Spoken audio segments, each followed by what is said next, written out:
ladies and gentlemen. We'd like to welcome you to this flight, number 22 of Fire Talk Radio Airlines. On this flight, you'll notice that we're going to be doing some loop-de-loops, a few nosedives. It's a part of our new training and exercise experiments to see if we can not only get you to your destination faster, but also just to give you a little bit more fun. The seatbelt lights have been turned off because it is definitely more fun to fly without the seatbelts when we're doing this. If you want to do handstands when we go upside down, we definitely encourage that, and we hope that you enjoy this episode and this flight. We will see you at our destination, and may God have mercy on our souls. I can only count to four. I can only count to four. I can only count to four. I can only count to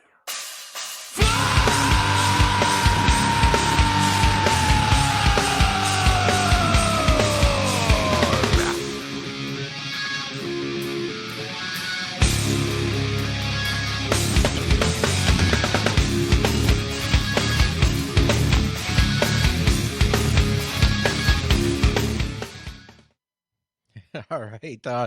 We are back today with just me and Ryan, Jason and Ryan for today. Ryan, what's going on today, and what's the information? How can people get a hold of us?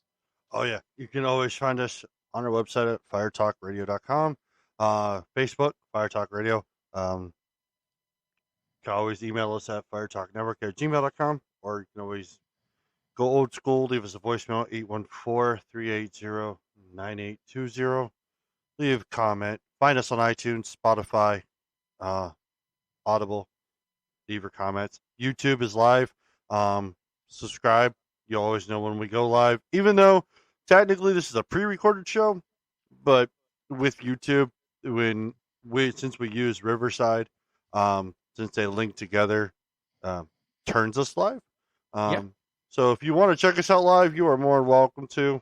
I have it up always when we're recording, so I can always glance at the chat room so you can do live talk. And then if I catch it, I'll make a comment. If I don't catch it, I'm sorry.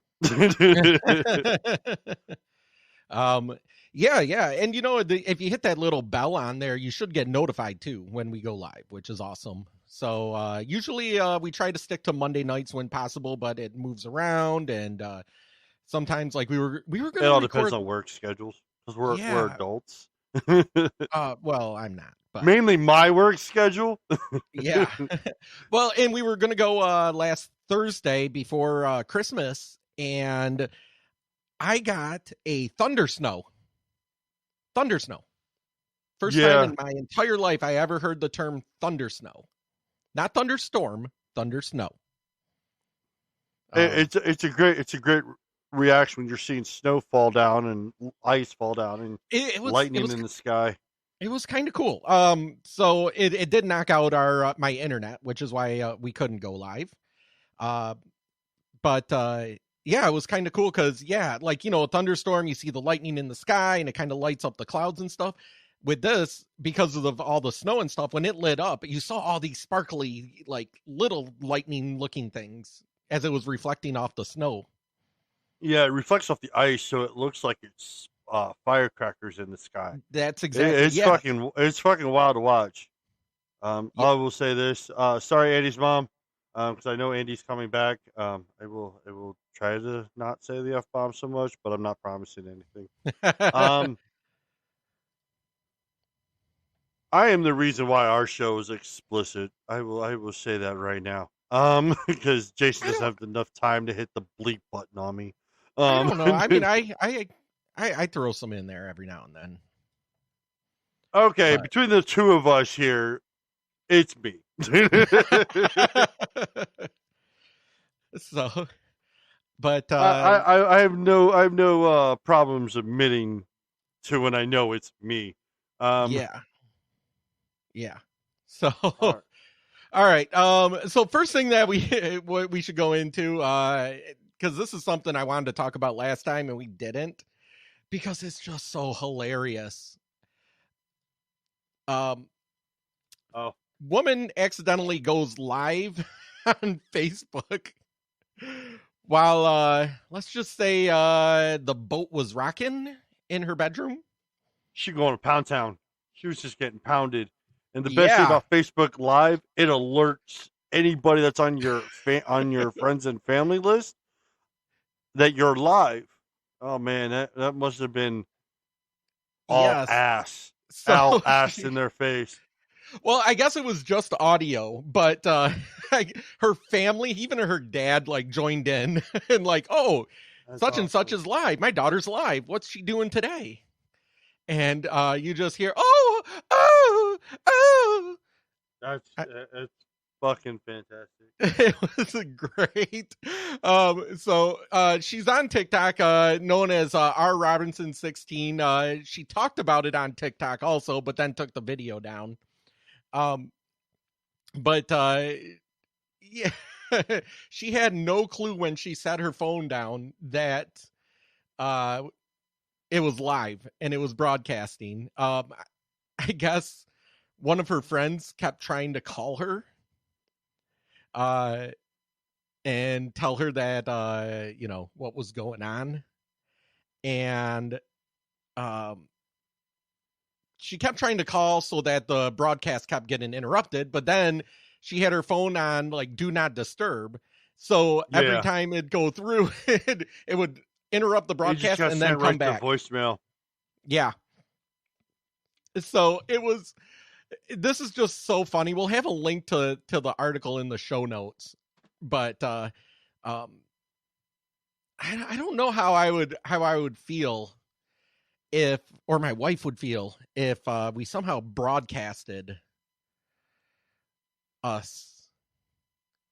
I mean, I'm sure there's people that make good money doing that, but not on Facebook. I mean, that's why OnlyFans exists, right? That's the only reason OnlyFans exists. You think people are like signing up for OnlyFans to like, keep up with their favorite celebrity? Hell no. Who knows?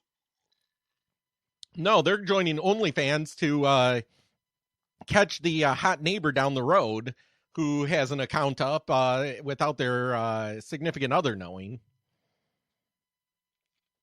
But so I wanted to talk about that when we had all three of us together last week. But it's just this would have been. Andy would have. We'll get Andy's cut on that. Hey, how would you feel if your phone went live while you were banging your wife? Or Yeah. anyone. Like That would have been a question. The only thing that would have made that worse would have been like if she was having an affair and it was like her husband had like ended up getting a notification or something. That would have been hilarious. Like that would have been so. Because my thing is like, how would you be able to deny that in divorce court? That she was having an affair. How do you know? Fucking plenty of fucking witnesses. So getting I guess another woman in 2017, the similar thing happened. She was getting heavy with her boyfriend and broadcasted it and live to 14,000 people in 3 minutes. 14,000 people in 3 minutes joined that live. How fast does it spread on Facebook? It spreads really quickly. But yeah, that was one. I all three of us. That would have been such a great topic. That would have been a great back and forth. Yeah. Oh. All right. So that was one, that I wanted to talk about from last week. I got nothing else on that. So, I mean, it was kind of one of those one hitter quitters.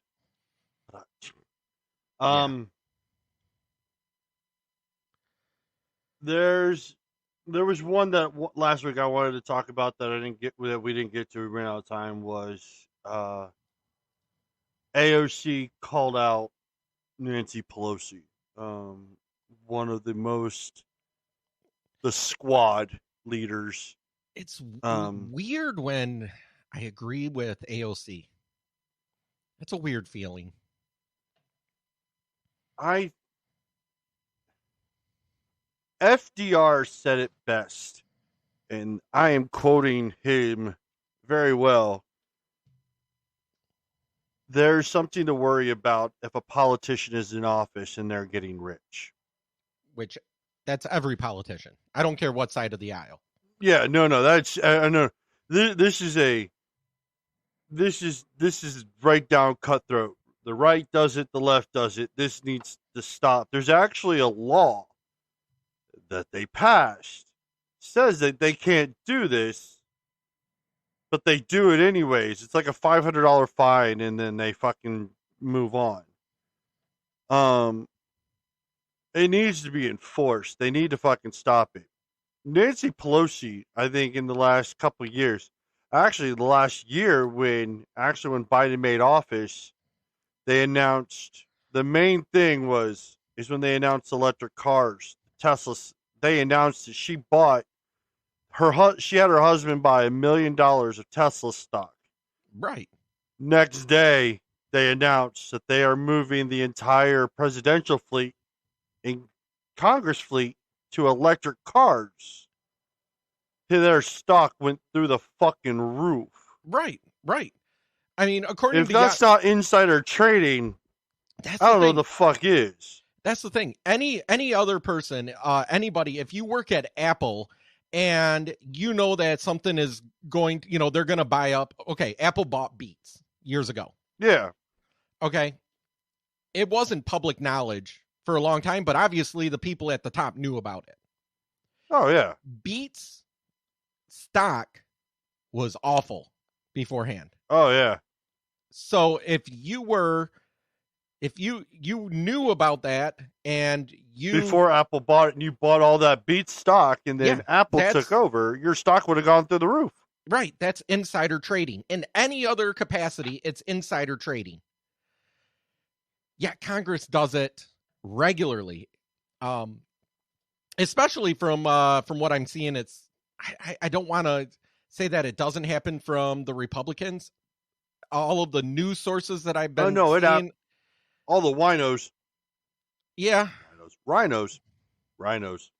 Yeah, all the old Republicans, they could be winos do it. too. They could be. This is probably the only thing I agree about AOC because I can't stand that.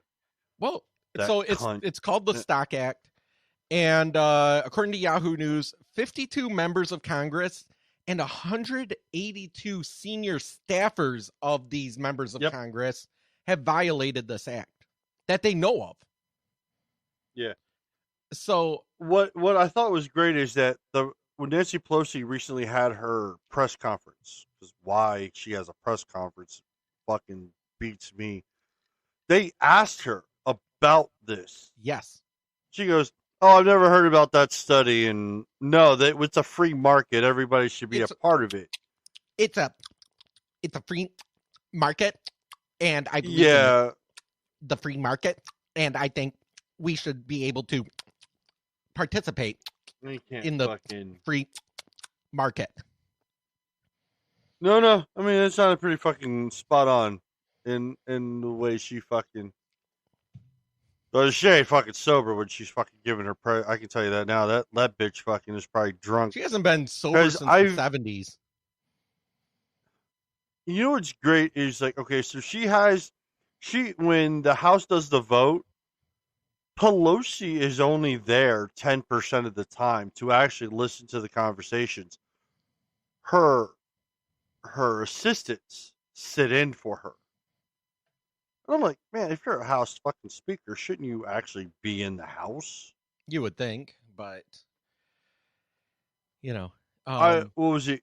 Then speaking of House Speaker options, so in 2022, when the House and Senate possibly will flip red, Matthew Gaetz from Florida is going to recommend Donald Trump to be the new House Speaker. Doesn't he have to be in Congress to do that? No, he does not. by law, the House Speaker does not have to be a member of Congress.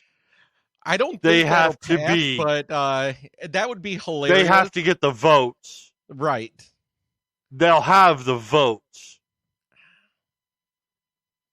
I don't know. That I don't know. I think it'd be interesting to see. Yeah. At all. I think I do think though that both the House and the Senate is going to flip. As the way it is, we're less than a year out from election next year, and there are, what is it, 30, 35, I think, 32 Democrats that are retiring. Oh, yeah, man. The House is there's going to fucking lose so many damn people. There's 13 Republicans that are retiring. And then that's not counting, not saying all those will go red, but then there's going to be a lot of other places where it'll flip from red to blue. Plus, with 2022, or with the 2020 census, there was a lot of redistricting. Florida, Texas got remapped hard. Texas got remapped hard. California got remapped hard. LA County, like 2 of the congressional seats got combined. Florida picked up congressional seats. So that's more red there, since Florida is actually now more registered Republicans than Democrats and independents combined. Yeah, it's not a battleground. They're not considering it a battleground state anymore. Right. Because of that.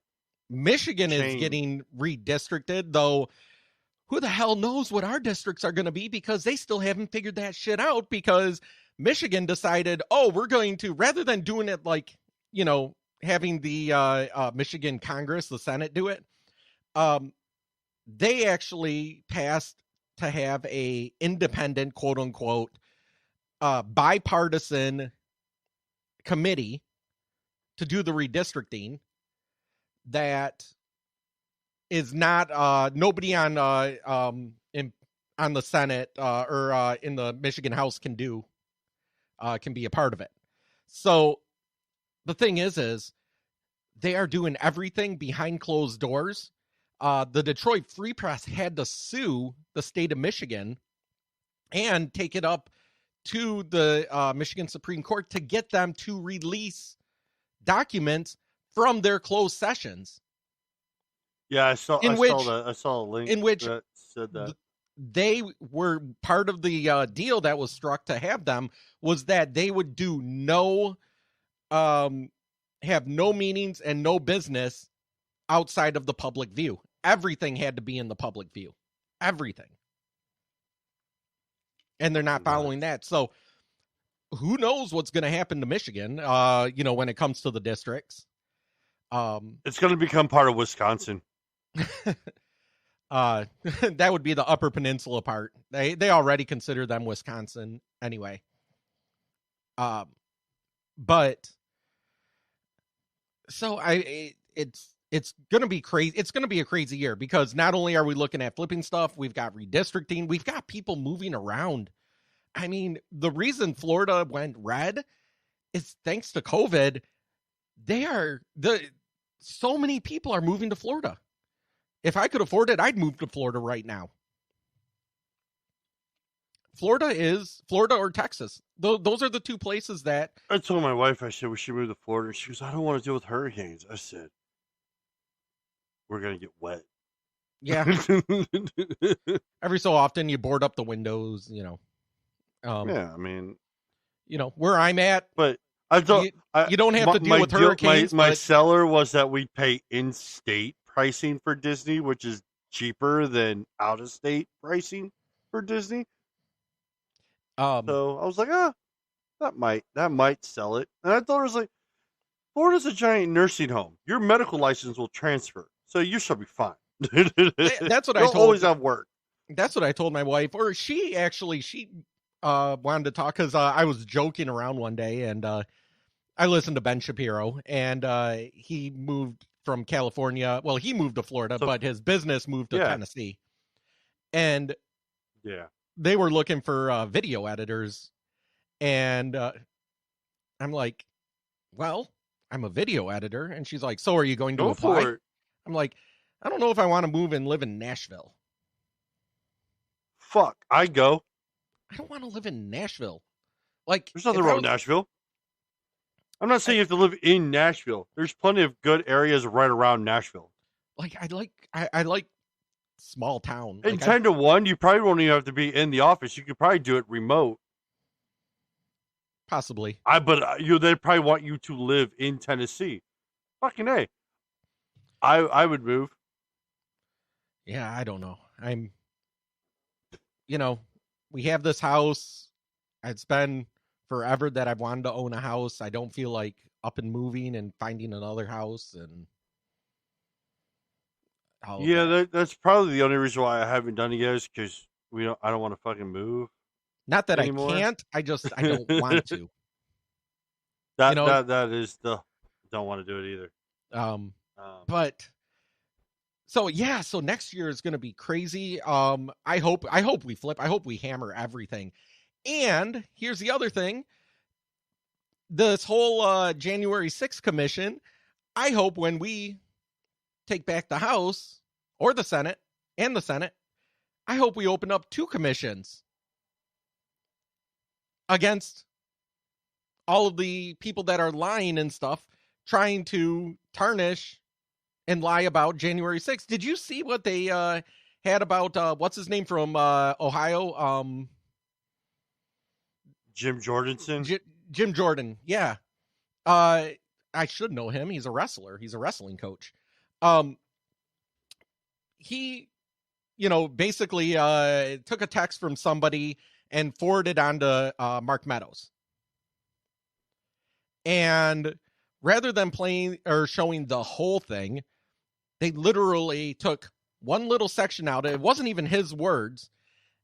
And it was just hypothetical, like, I guess, hypothetical legalese saying, hypothetically, legally, this could happen. This could be done. And it was about the vice president not allowing, what he believes to be fraudulent votes to be cast. And they took that to say, oh, he was colluding with people. He was colluding. Now they're looking at people that helped set up all of these. What are they? The rallies, between the November election and January 6th, that were part of the tour, for these rallies around the country. Now they're subpoenaing them. Really? Yeah.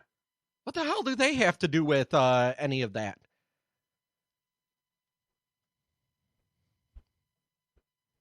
It never amazes me because they had in that thing they had like 36 pages of quote unquote, it was a weird PowerPoint that had absolutely nothing to do with it but one page that they were focused on. I unfortunately can't remember. I can't find the sorry everybody, I'm very poor at finding this PowerPoint all of a sudden. I think it got scrubbed from the internet because they didn't want it out there because people were fucking ripping it apart. It just doesn't make any sense. So yes, January 6th sucked for everybody. Everyone believes that Trump said, hey, go. He told everybody to voice their opinion at the Capitol. He did not one time said, go inside. No. In his speeches at all. They always bring up this, you got to fight like hell. Well, you know what? That's just hyperbole. I mean, it doesn't mean you physically go down there and he's telling them to fight. It's, you got to fight, use your voice. He also told them to be peaceful. So Washington, D.C. is covered in cameras. Big Brother has every nook and cranny covered. why won't Nancy Pelosi release those videotapes? They released one that supposedly helped them that took place in like a parking garage or a tunnel or something like that, where a police officer got beat down. Yeah, no, I'm sorry. That's not enough. There is enough video to write that whole story legitimately. They're just piecing little bits here and there. That doesn't make any sense. You want to talk about Big Brother? Big Brother's all over DC, and especially around the Capitol. Release all the fucking footage. Let the public decide of what actually happened. This is not a race or a political argument. This is, okay, you really want to know the truth? Then let them show the truth and let a public of opinion of your peers review it and judge it. Right. All that was sent was, okay, so my foster mom worked for the Smithsonian many moons ago. I found it. There are underground tunnels that link all the Capitol buildings together. So when Congress was evacuated, there is only 2 elevators in there that will take you to the basement, to those tunnels. That's where everybody was held up at. As soon as everybody was down there, they locked down those elevators so no one can access it. Right. That's why it took so damn long for everybody to come back up. That's my opinion. And you take AOC, who was, I feared for my life. Oh yeah, fuck her. She was she was not even near the Capitol, so she can go fucking kick rocks. What she did with Nancy Pelosi is completely different than what she did at the Capitol. She could kick rocks on that moment. But there's so much that could have been shown during this. And what Senator Cheney, or House Rep, whatever her fucking actual name is, Cheney, she needs fucking out. She's just a fucking, she needs to just change office. And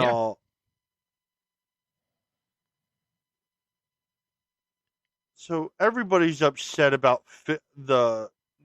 so I know on a few of them they were saying about fixing the vote, where they see where the mass injection of votes, which they were showing.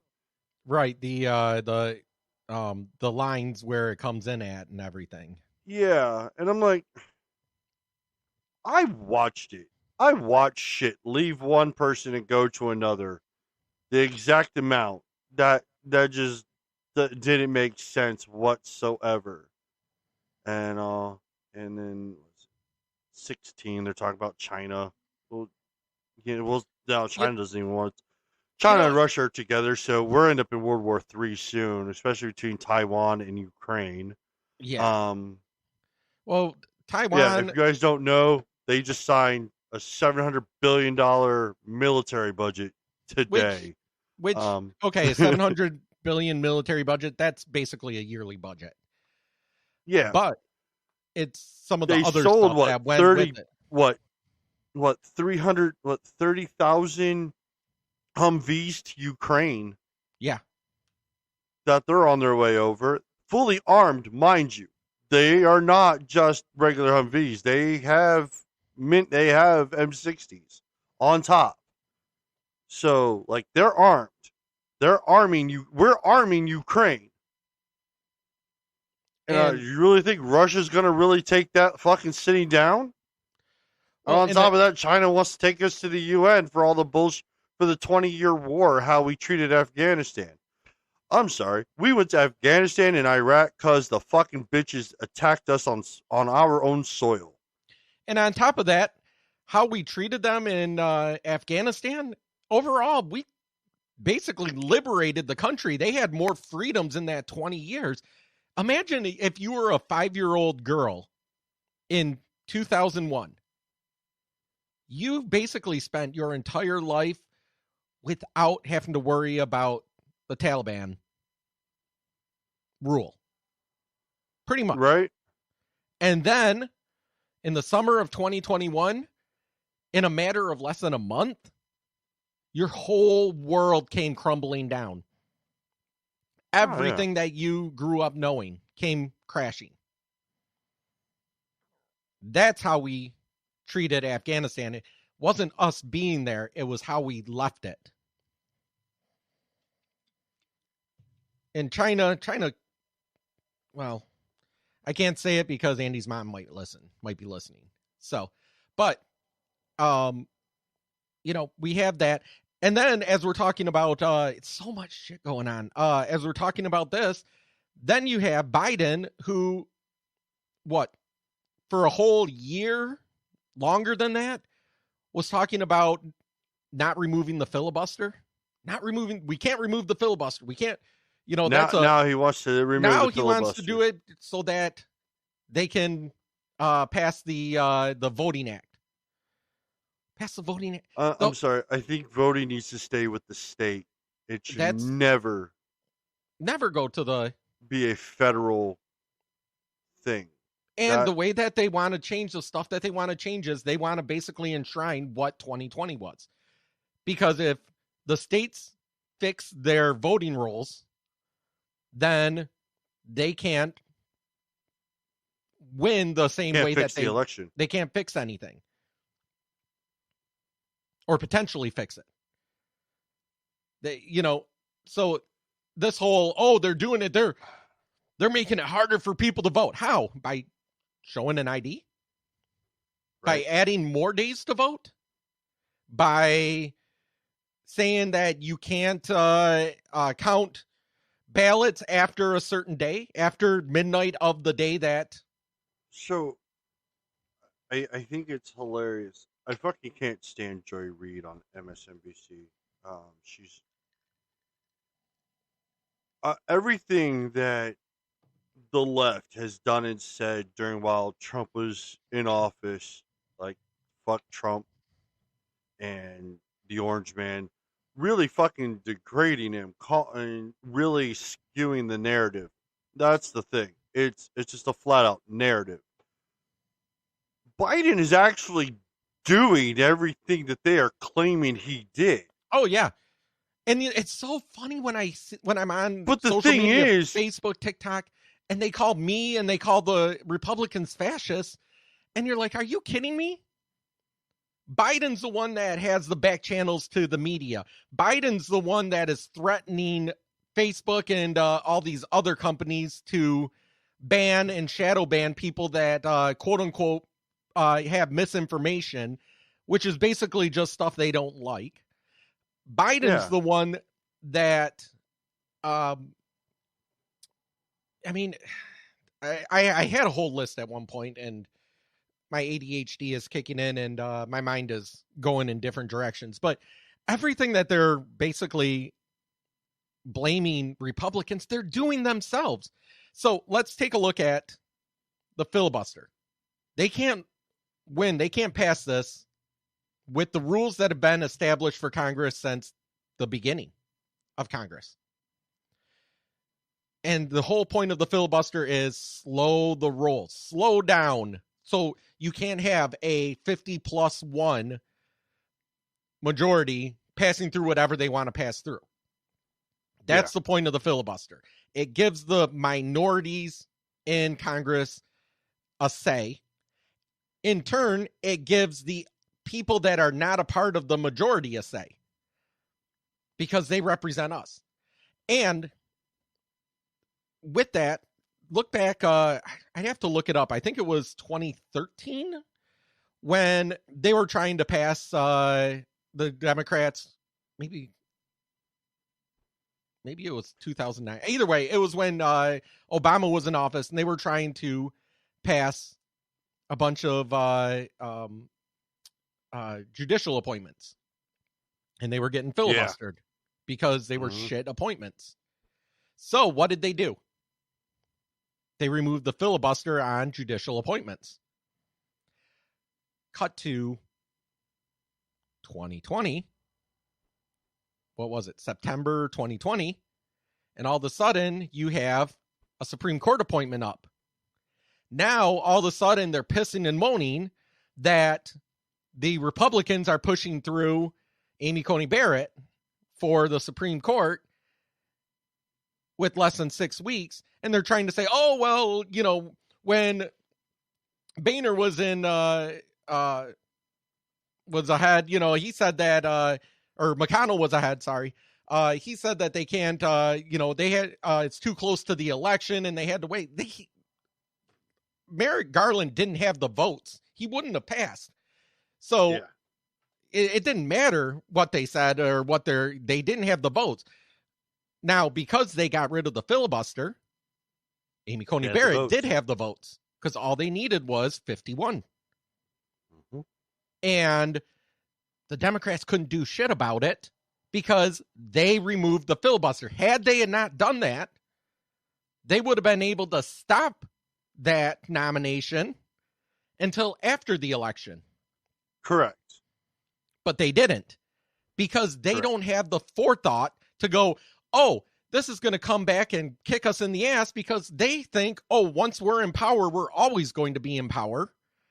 And the things that we do can never be used against us. Yeah. That's what happens when you had Hillary Clinton running. People would just rather vote for Trump and not deal with Hillary Clinton. So that was the panic. That's when everyone realized. Everyone went to bed thinking that Hillary won. They woke up and they realized she didn't fucking win. Yeah. And you didn't have to stay up that late to know that she didn't win. It was like midnight. Oh, no. It was like midnight. Everyone knew. It was actually like 11:30. Yeah. It wasn't even midnight. They didn't even finish most of the voting. And I was like, they called it for Trump.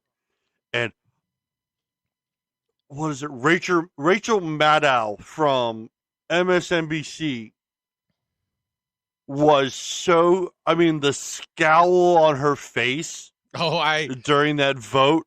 I'm sorry. I loved that. I loved watching. I was watching MSNBC that night just so I could watch the reactions. Every time they had to say, and Georgia goes to Trump, and Pennsylvania goes to Trump, and Michigan. Yeah, it was great. And I was like, she's like, great. Now we have an actual President Trump. And I'm like, you guys realize they weren't going to put in a President Clinton again.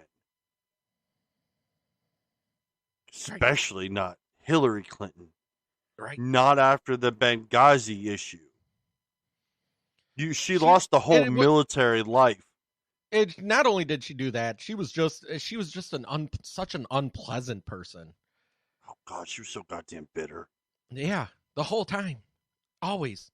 So the thing is, what I'm getting back to is, they want to change all these rules without thinking about why the rules are in there to begin with. Because, we have to pass this, and in order to pass this, we have to remove this roadblock. Well, you know what? You remove that roadblock, and now we have a 6-4 majority of Republican nominations in the Supreme Court. Oh, yeah. Because you removed that roadblock.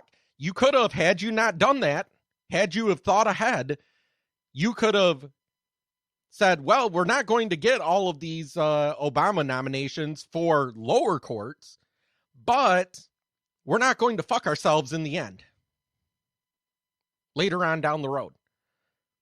So now, and that's also why Trump got so many court appointments in, is because there was nothing to stop any of his appointments. Nope. Not at all. So they couldn't, all they could do for the first 2 years when the Republicans held the Senate was 4 years, the whole time. When the Republicans held the Senate, all they could do was watch, because they already screwed themselves and they couldn't do anything. They had the tool to stop it. They removed it. Now they want to do it for everything.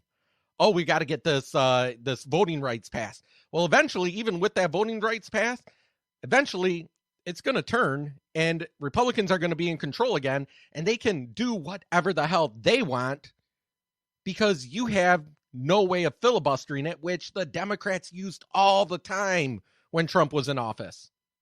Yeah. So I mean,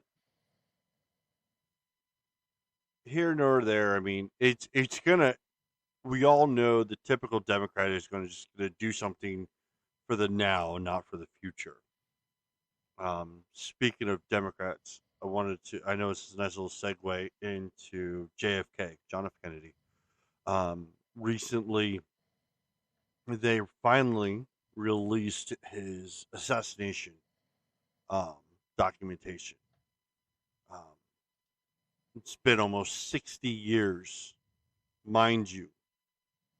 It's been 60 years since the last, I will say, greatest Democratic president. I think. Yeah. I don't think he would be considered a Democrat right now. Oh no! Oh no! The Kennedys would be a Republican now, but he represented what the Democratic Party was and should be to this day. What my dad used to call blue dogs. Yeah. I will give Kennedy. I mean, my theory. I mean, Joe Rogan said it best. That at first they were delaying it. They're like, oh well, the government planned his assassination. I still believe that the government planned to have Kennedy assassinated because one of his greatest speeches was how he was going to drain the swamp. He was going to get the career politicians out. He wanted the government to go back to the people. And then magically he fucking vanished. And then when his son became of age, it was running for New York. New York was governor or Senate? Senate. He was running for an office for New York. Then his plane mysteriously crashed, and that's when Hillary Clinton took over. That's where everyone forgets. The Kennedys and the Trumps were actually very good friends. I've heard that. Yeah. Trump was a Democrat because of Kennedy. He was a Democrat all the way up until like 2007 or 2006. No, he was a Democrat. He stayed with the Democratic Party up till the Obama era. And it's like, and everyone talks about how about his taxes and all. You got to understand, he may not have paid a lick in taxes. Good for him. He used the tax code. Right. The way it is written. And anybody, right, left, anybody that does taxes wants to get the most out of it. Wants to not give the government as much as they have to. Anything can be a write-off. It'll be a write-off. Right. Or when you're that rich, you're not getting an income. No, you're not getting an income. It's all invested. It's all of your stuff is invested, and you're just taking out what you need. You're taking loans out, and you're paying back the loans with the investments. So, the only person right now that's going to be paying a huge tax bill is Elon Musk, the person of the year, according to Times. And he's kind of doing that voluntarily. He did, because he pulled all that fucking stock out. Right. After the new tax laws came out, he pulled all that stock out, therefore now he has to be taxed on it. He's like, whatever, I'm paying it, right? Fucking Elizabeth Warren wants to call him a freeloader. I thought that was great. But back to JFK. I will put in the show notes the link to the 1,500-page document that the government released.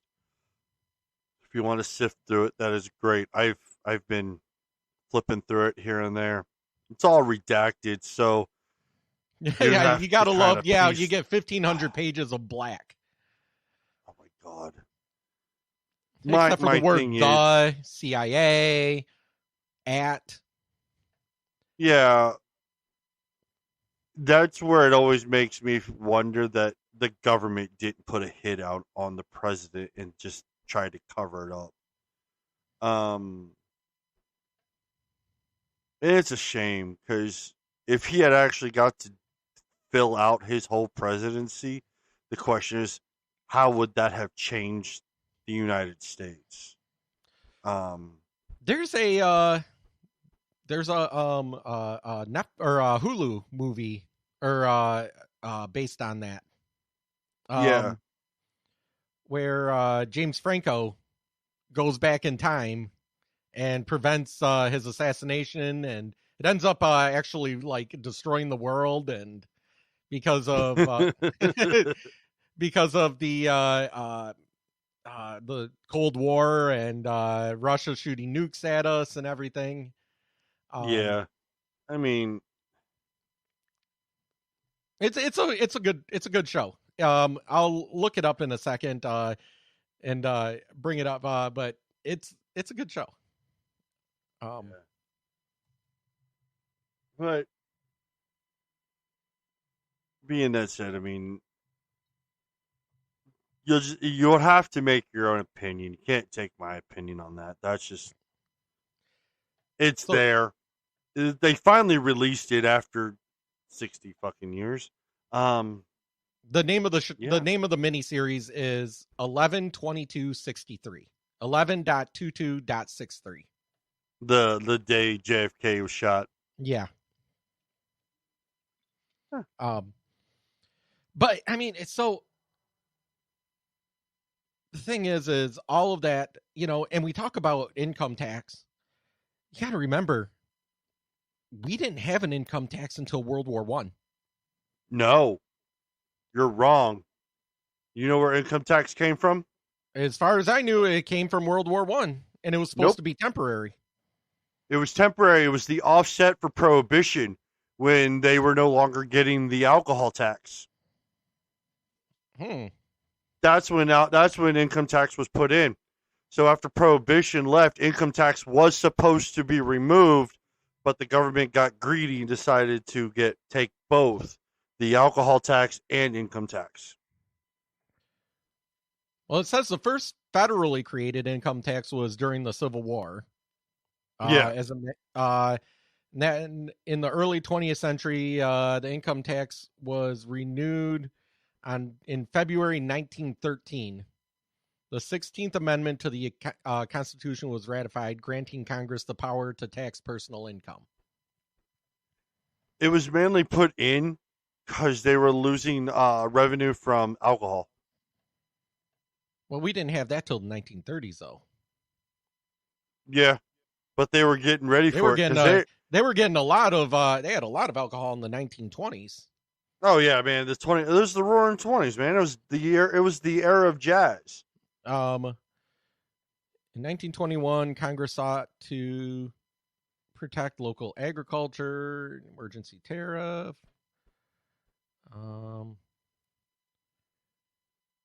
16th Amendment ratified. I think the United States would be fixed if they went to a flat tax rate. Oh, absolutely. Because then here's the thing: is a flat tax, or actually not even a flat tax. I think a fair tax. Although a flat tax, if you did a flat tax without write-offs and had it low enough at 10% or something, because I was thinking between 5 and 8. There was a study done between 5 and 10% flat rate tax would actually get us out of debt.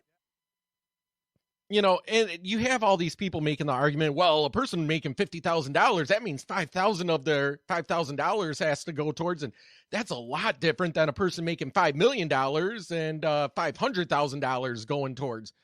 Well, so what? They're still paying. And you don't have people that are not paying. You don't have the top, 10% paying 90% of the income tax. and the bottom 40% not paying any income tax. I think Correct. that's what it is. Yeah. Something like that. So, you know, trust me, I am not in the top 10%. I'm not in the top 50%. I would take that over, you know, if I get overtime. That's the other part, you know. Did you ever look at your overtime checks? Oh, I hate looking at them. You look at your overtime check. I mean, I've had overtime checks where I'm like, oh man, I'm gonna make so bank, and then I look at my overtime check, and after they take out taxes and everything, I'm going, I only made an extra $200. Yeah. How the hell did that happen? An extra a month with my overtime, I make an additional $800 a month. Oh, that killed me during when my overtime was taken away for during COVID. I was like, man, how the- and I tried to go to unemployment, and be like, hey, I'm like short $800 a month. They're like, oh, that was just overtime. We can't that's just not guaranteeable. I'm like, it's been guaranteeable for the last 8 years. Right. Right. When you're basically relying on that as a part of your paycheck. I remember when I was number of years ago when I was working, and they froze all overtime for like 3 years. And man, it was like a kick in the balls. Yeah, when you're going so long with overtime, and they're like, we're in the we're in the red for our profits, so we need to, like, even though we're able to pay you all, for us to make an actual profit, we need to cut off the overtime. But I remember actually doing the math, and I figured out where I was working that if I worked between, I think, 11 hours and 18 hours a pay period, 2-week pay period. Yeah. I saw a significant income. But if I went over that 18 hours, all of a sudden my income you dropped hit a different tax bracket. Yeah, my income dropped to, and like I would actually bring home less than if I worked a couple extra less hours. Yeah. Yeah, I've noticed that. So I already know where my sweet spot gap is. So, and but it's nuts. But that's the thing. I think a fair tax. So a fair tax is basically a federal sales tax. Yeah. So the thing is with income is you're taxing people on what they bring in. So you don't know what you're bringing in, you know? So you, like we said, with overtime, you're not making sometimes that much extra money depending on, you know, how much overtime you work. Then you start trying to play this game of, well, if I put money into my 401k and then I put another into a Roth, that's pre-taxed. I don't make as much money, but I get more of that, and I can always take out of my Roth later on and pay the penalties if I need on that.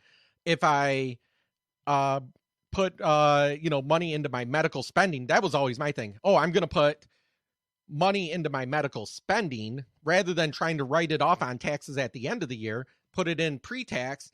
Then that lowers my taxes on that, so I can work more overtime to be able to, hit that sweet spot. And you're trying to play this juggling game to where if you just say, almost every state, I think Florida, Oregon, and New Jersey don't have a sales tax. I know Florida and Oregon something though. like that. But if you put a federal sales tax, so Michigan, we have a 6% sales tax on all non-essential goods. So basically anything that's not like food. And now tampons. Tampons.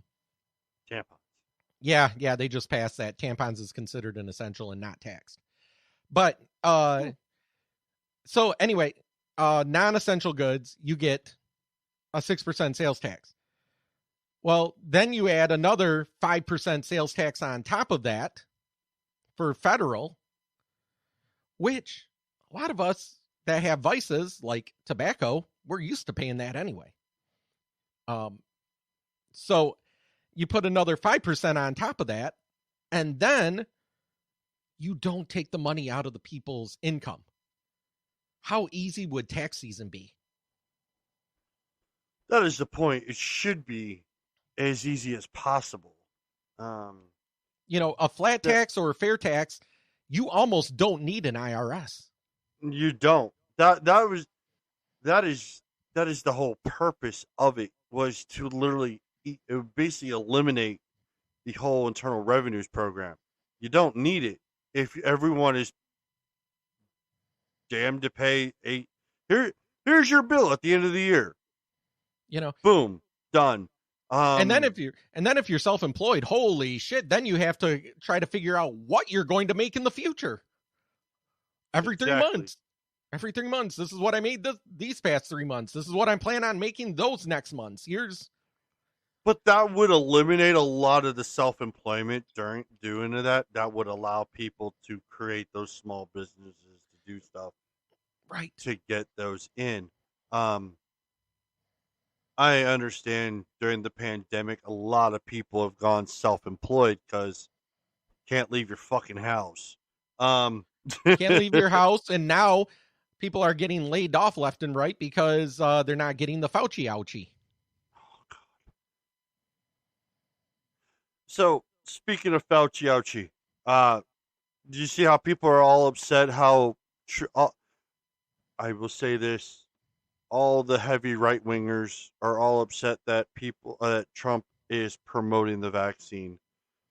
There's not a time he didn't fucking promote the damn thing. No, right you from the have to beginning understand, the only reason why we have the vaccine as early as we do is because he created Operation Warp Speed to give Pfizer, Moderna, Johnson & Johnson the funding and the leeway so that they didn't have to have 5 to 13 years of testing. Correct. He's never not promoted this vaccine. I'm not an anti-vaxxer. You're right. I am a person of science. I want to know the study.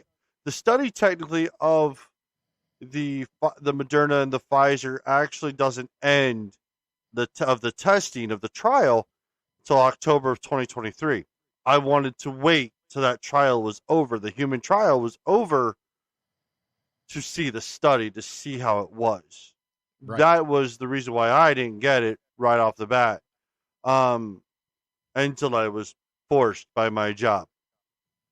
Unfortunately, which is the most god awful thing, to hold somebody's job and livelihood over their head to get a medical procedure that you can't undo. Yeah, that violates the HIPAA laws in so many ways.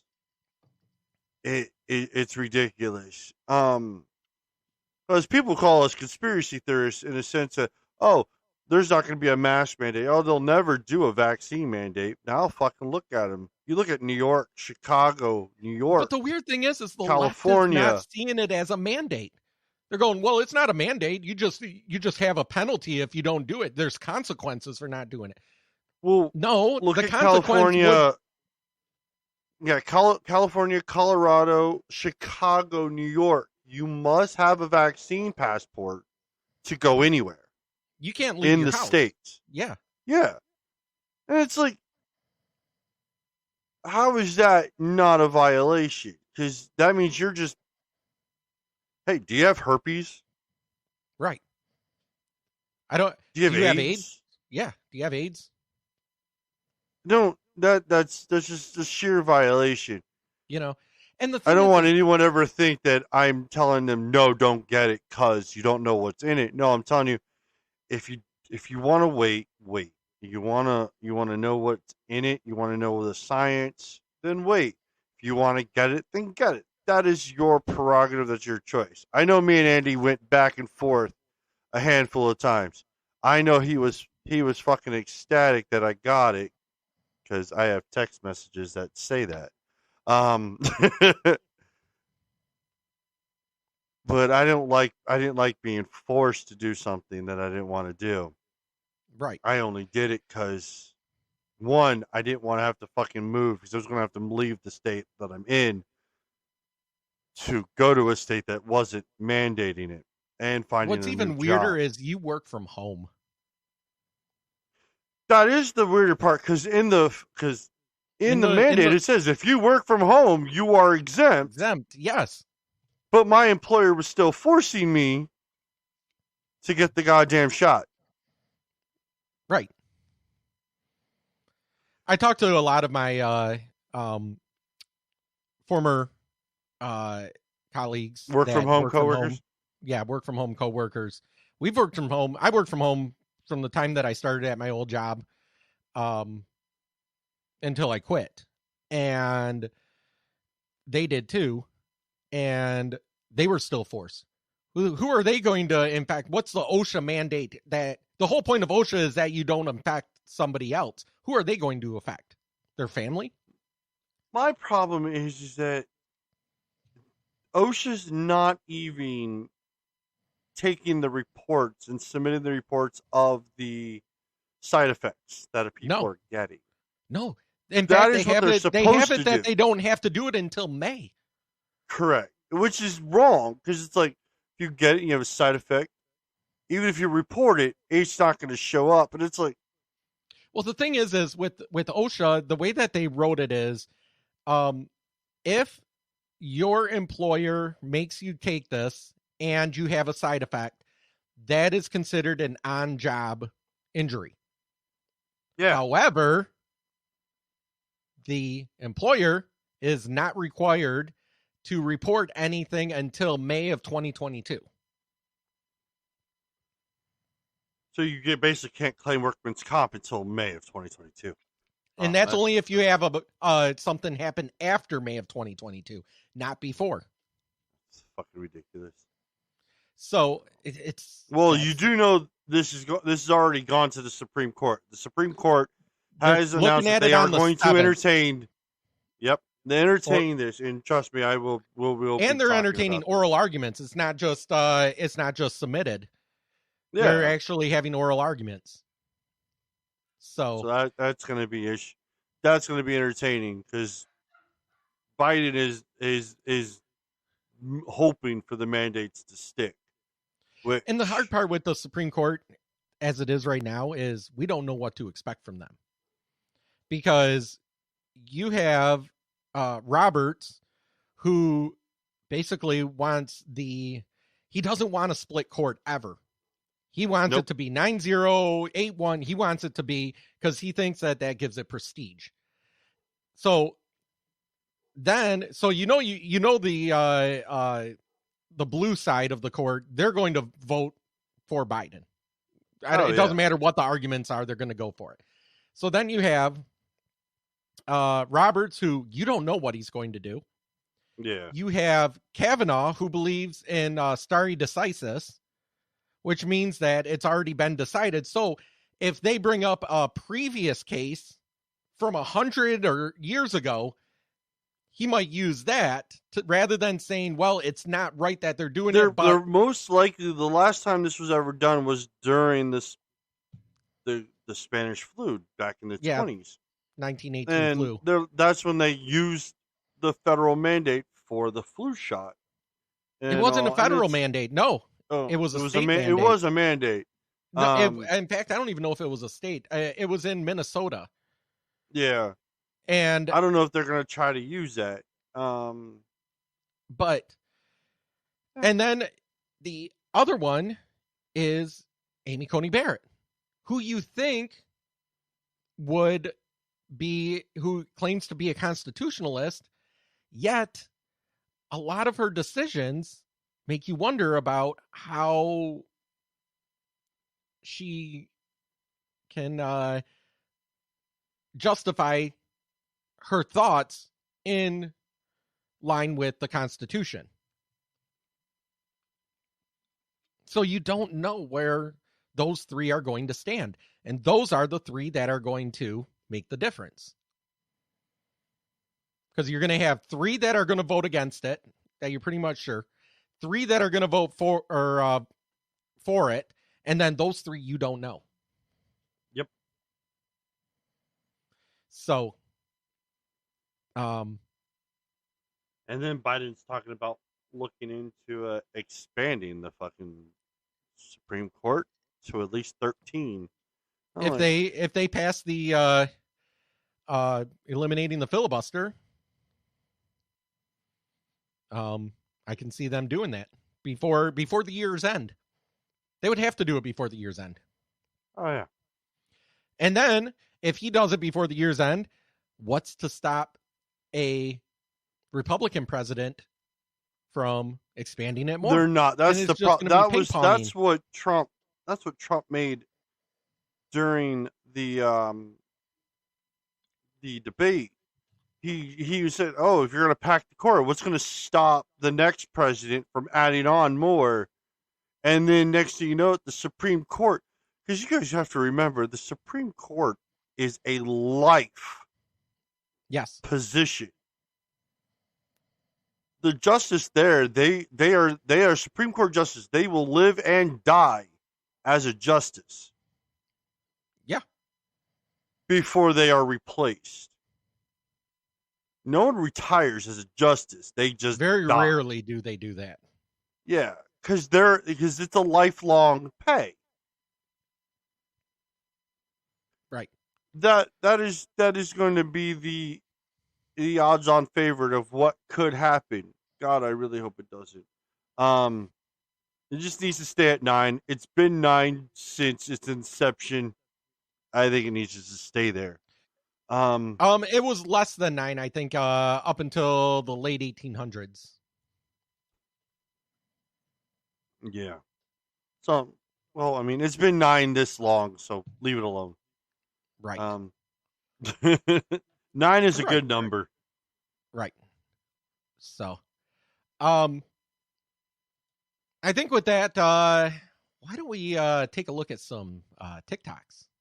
Oh yeah, we're gonna lighten up our mood. We're doing a TikTok compilations. Yeah, we're gonna do our reaction to some TikToks on this. So, God.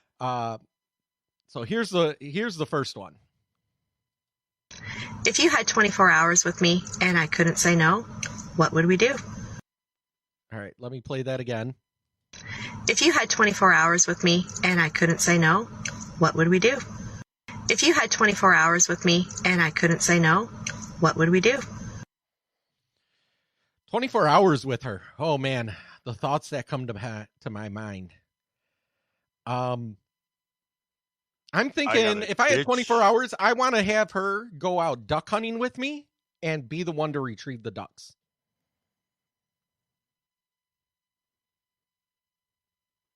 Question is, do we get to use her money? No. We could just tell her what to do. Okay. I didn't know. Can I max out her credit card and buy shit for my house? Oh. I got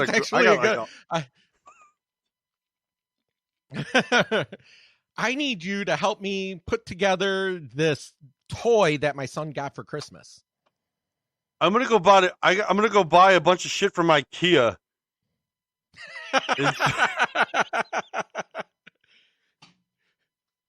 Because IKEA is all assembly is required. So good luck on that one. I'm gonna serve in here and eat my Swedish meatballs. I don't think they're even Swedish meatballs. I think they're just meatballs in some weird sauce. I'm thinking 24 hours and she can't say no. If it's summer, can I have her cut my grass? Because I hate cutting my grass. Yeah, cutting grass would work. Yeah. I will have her push mow my yard. I'm not giving her my fucking my lawnmower, my rider. Fuck that. No, you can push mow, bitch. Or anybody says I'm sexist. So no, I have never had a problem mowing my own grass. But if I can watch somebody that I'd love to have. I'll never say no. Yeah, you get 24 hours. I'm going to get my time out of you. Yeah, exactly. We could be trimming the hedges. It's wintertime. Can you shovel my driveway? Oh, dude, it takes me 4 hours to shovel my driveway. This is why I got a snowblower. I hate. Well, I can't use a snowblower, so I have a gravel driveway, and I tried using a snowblower, and it just shoots gravel everywhere. Even though like I tried adjusting it up and stuff, and when you adjust it up, then everything starts freezing underneath, and you have so. So I found don't you, on your push mower you should get a plow for it. I've thought about that. I used to do that when I had a gravel driveway. We had a plow. I had a friend that used to work out at my gym, which is at my house, that used to plow driveways. So he had a plow on his truck. So I'd always tell people when he's coming over to work out, I'm like, okay, nobody park in the driveway. And he'd come in and he'd scrape it all out and everything. I'm like, all right, now we can all park. Next one. Oh, let's go, Brandon. Yeah, I hope you guys have a wonderful Christmas as well. Merry Christmas, and let's go, Brandon. Let's go, Brandon. I agree. Hey.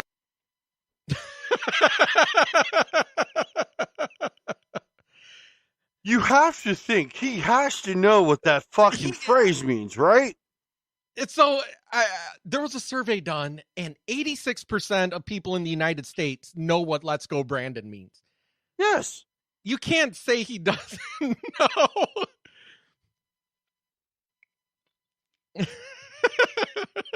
And it was a guy from Oregon too. I know. That is just, when I saw that, I'm like, did he really just insult himself? But now somehow the left is trying to take that back and say it's like some sort of compliment. It's like they've been saying it's a right-winged racial slur on most media outlets, and I'm like, so we had no problem saying fuck Donald Trump, fuck the Orange Man. That was all okay. You had celebrities threaten to assassinate him, blow up the White House. Those are all terroristic threats. Yeah. But yet we can't say fuck Joe Biden or let's go Brandon, which is a nicer euphemism for fuck Joe Biden. You know, the something problem that I can is say the media created that. The media created let's go Brandon. It's not even just that's the thing, is it's not just an insult to him. It's because the media, because they had all them people chanting fuck Joe Biden, and that reporter going, oh, and they're saying from CNN, let's go Brandon. So we're making fun of the media as much as but then for him to say it, it's just it never surprises me. Fucking okay. All right. This one's a little bit longer. So this is why Chicago is going down the tubes. We deposited on your end. By tomorrow they should have the funds in there. I don't know. But as of right now, they do not. So you cancel my endorsement. No, cancel our endorsement. Okay. It's saying that we cashed it. So anywhere you go with it, they're going to be like, no, you've already cashed it. So you're saying the city of Chicago has no funds in its account? At this time, in this account, no. So I can't cash my paycheck? Well, not here, because we have their account. We can actually see their account. If you go to another bank, they're not going to be able to see that. So if you go to your bank, they might be able to do it. I'm sorry. there. I got to pause this. So that bank, so Chicago has no money in their account. They have paychecks. The city of Chicago. This woman's trying to cash her paycheck that she earned.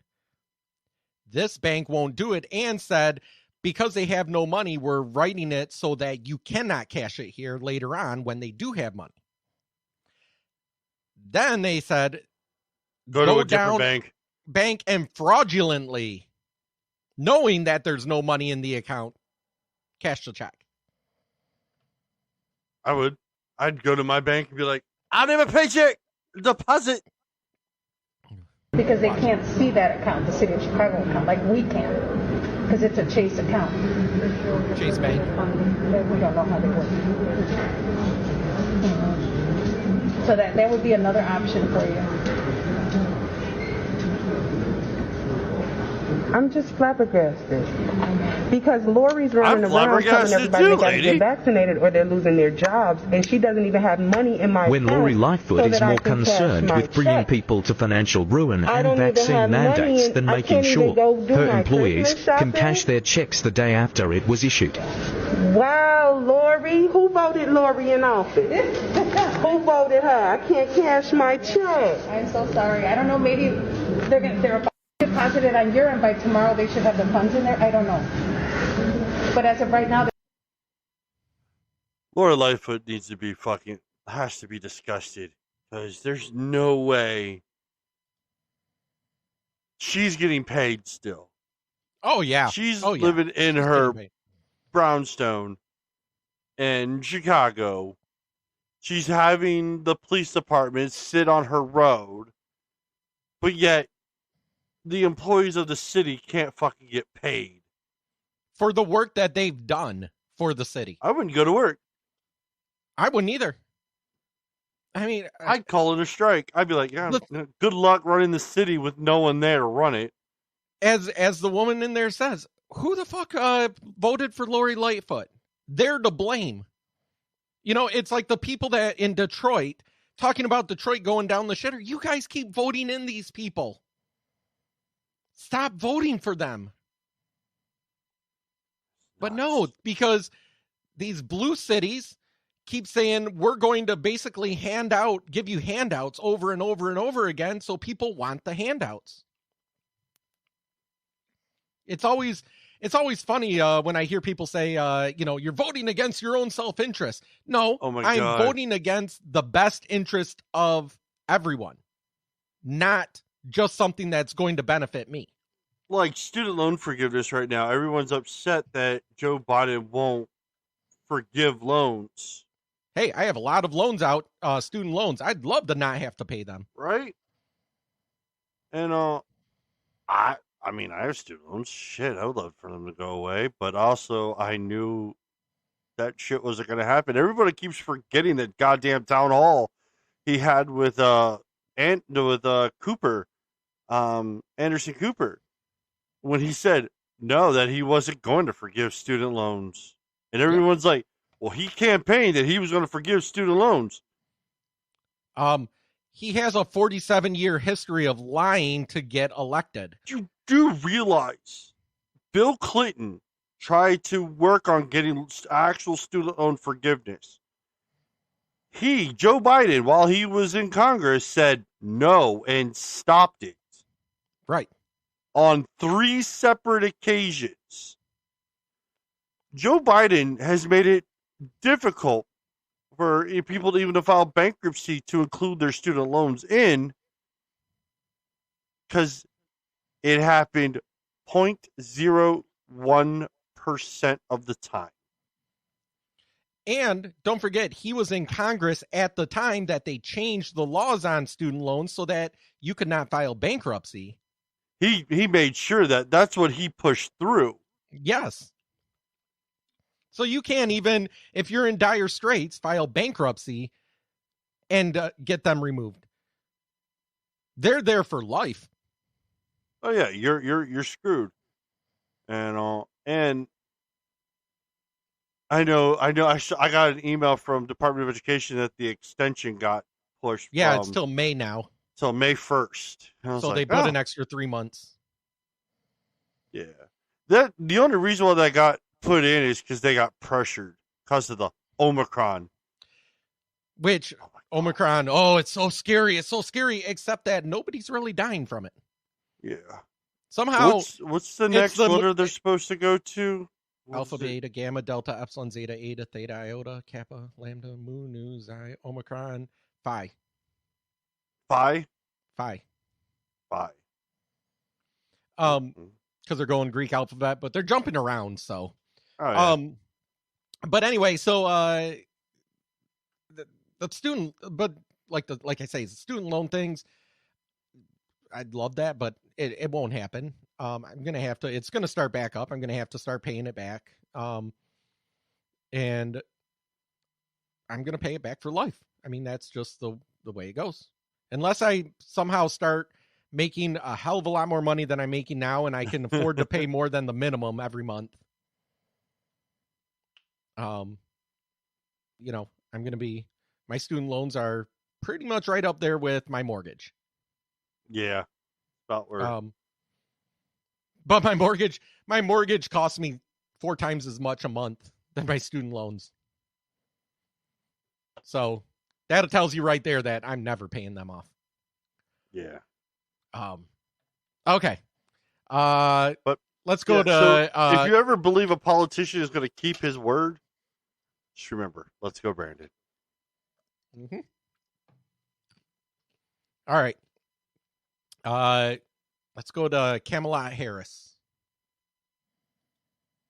We're looking at over 220 million Americans who just in the last several months died. Did you see that number? I don't know where she got that from. I'll play it again. CNN. We're looking at over 220 million Americans who just in the last several months died. 220 million Americans in the last several months died. Did you realize that we only have a third of the country left? We're the fortunate Thanos third. Snap us? Did Thanos actually come and snap us?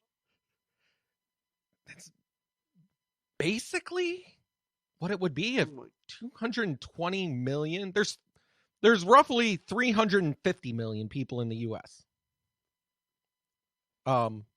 300, I think it's 330 citizens, and then however many million non-citizens. 220 million. Now, you could think, okay, well, maybe she is talking about 220,000, but even that's not the amount of people that died. Because we're up to what, 600,000-700,000 now? Yeah. So I have no idea where she got her number from. My thing is, I don't even know how she got fucking vice presidency. I'm sorry. She's dumber than a box of rocks. Because she's a woman and she's a minority. That's the only reason. Biden even said he's looking for a minority woman. Yeah. What was she was just on the Breakfast Club, right? Or whatever that one thing is, and he asked her, is Joe Biden the president or Joe Manchin the president? And she first the press release guards came in and was trying to be like, we're having a bad connection. We're gonna have to disconnect. And it's like, fucking lies.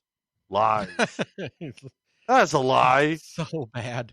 And then she goes, no, I can hear you.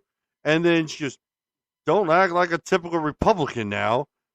Joe Biden is the president, and I am Kamala Harris, and I am the vice. You said that with authority, like people doubt you, as she said. I think she has to convince herself that she's the vice president because she hasn't done jack shit. Oh, she was supposed to do something with the border. She hasn't even been to the border.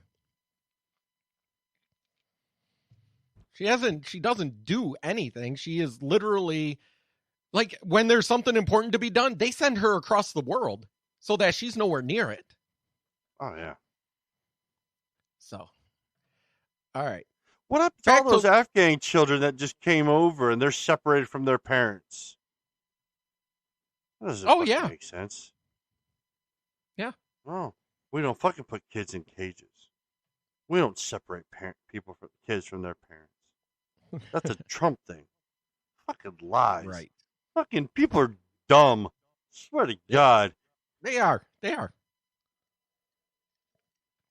And if you disagree with us, Trump has never made some of the greatest decisions in his presidency, but he did his absolute best to do what he said he was going to do, and he started it. And I have a feeling if he had won office in 2020, I don't think people that were in the House or the Senate would be there right now. No.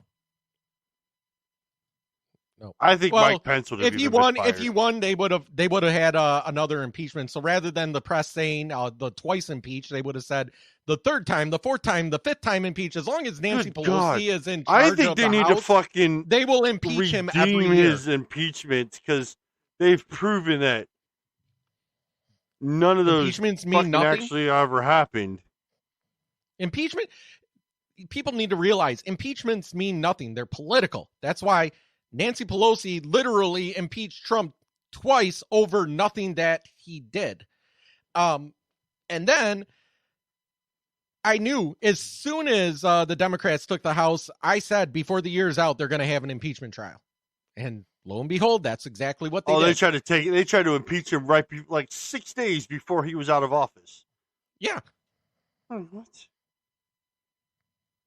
I will give Mitch McConnell that one thing. He kind of fucking held it to the very last minute. Yeah. After Trump was out of office, so they couldn't do anything. It's because they were afraid of him. Because if he was impeached, he couldn't run again. If he was found guilty. He was actually found guilty. But the thing is an impeachment, all that's basically is someone being prosecuted and going to trial. The Senate is the trial. Yep. The impeachment is just the prosecution. And a prosecutor, as we learned with Kyle Rittenhouse, can prosecute anyone for anything. They can come up with any bullshit they want. Did you see the prosecutor of Kyle Rittenhouse got 2 packages from Pennsylvania of gorilla shit? No. He received 2 boxes. I wish I would have seen that. I wish there was a video of that. Oh no, it was on TikTok. I saw it. He just like, yeah. Someone recorded it and put it on there, and I was like, that's fucking fantastic. 2 boxes, like one on one day and one on another day. Spent $40 to have animal shit. I think he said one time it was elephant.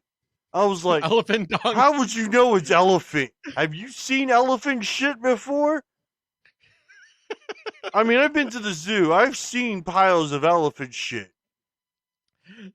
What I'm still amazed is that he's still at that office. How is he still there after what the god awful the performance he put on? That was a bad stage act.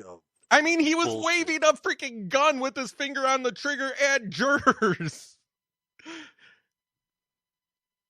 Oh, nobody knew that there was no bullet in that chamber. There may have no been clip in it, but there could have been a bullet in that chamber. What a fucking moron. I know. Okay. All right. Let's go to this is how I've been feeling all day today. I thought you said you had a busy day today. Yeah, I'm in ADHD paralysis. What's that? My brain physically won't let me do anything. I thought you said you had a busy day today. Yeah, I'm in ADHD paralysis. What's that? My brain physically won't let me do anything. What caused it? Sometimes nothing causes it, but today it's because I have a package that's coming at 8 p.m. You can't do anything before that package comes? Yeah, I like to call it my waiting mode. But you're not just being lazy? No, my brain's currently going like 1,000 miles per hour telling me I should be doing things, but I can't. I've been there. So I got diagnosed with ADHD last fall. 39 years old. Lived my whole life with it. Didn't realize that a lot of the weird shit that I did is symptoms of ADHD, including the ADHD paralysis, where so basically what it is it's like your mind can't figure out like priorities. Like, okay, so this I have to do these 10 things. These are the most important that I have to do right now. And then I'll get to the other ones. Like in a normal person, that's what you do. No. when you get into paralysis, you have this is me today. I'm going through and I'm thinking, okay, I need to do this. I need to do this. I need to get this done. I need to do this. I need to do this. I need to do this. I need to go to practice. Practice, I have to go. I can't skip that. And I have my podcast at the end of the day. Everything in between, my mind is going, okay, I need to do all of this. And then what ends up happening is it's like a deck of cards that just keeps shuffling in your mind. And you're trying to figure out what to do. And you start thinking about how you're going to do it. And I think of it as the Los Angeles Clover Highway, the big like 8 loops of that. That's how I've always imagined it. In midday traffic, where some of it's moving and then some of it's not moving, and it's like, this sucks. Yeah, no, I know exactly how that feels. It's never fun. Now, there is a flip side to that, which is called hyperfocus, which is a part of ADHD. See, everyone thinks ADHD is like you can't pay attention to what's going on in front of you. That's not what it is. It's that your mind can't regulate what to concentrate on sometimes, or it'll over concentrate on stuff. So yesterday I had to clean my barn, and instead of cleaning the whole barn like a normal person would, I got hyper focused on cleaning one section of the barn. One section. That one section is immaculate. But it took me all day because I got hyper focused on that. Lost track of time because you lose track of time easily. And all of a sudden, it's the end of the day and it's like, shit, I didn't get done what I needed to get done. So, ADHD, definitely when I'm on my meds, which I can't get right now because I need to get a new prescription. I need to find a new doctor to give that to me because my family doctor won't.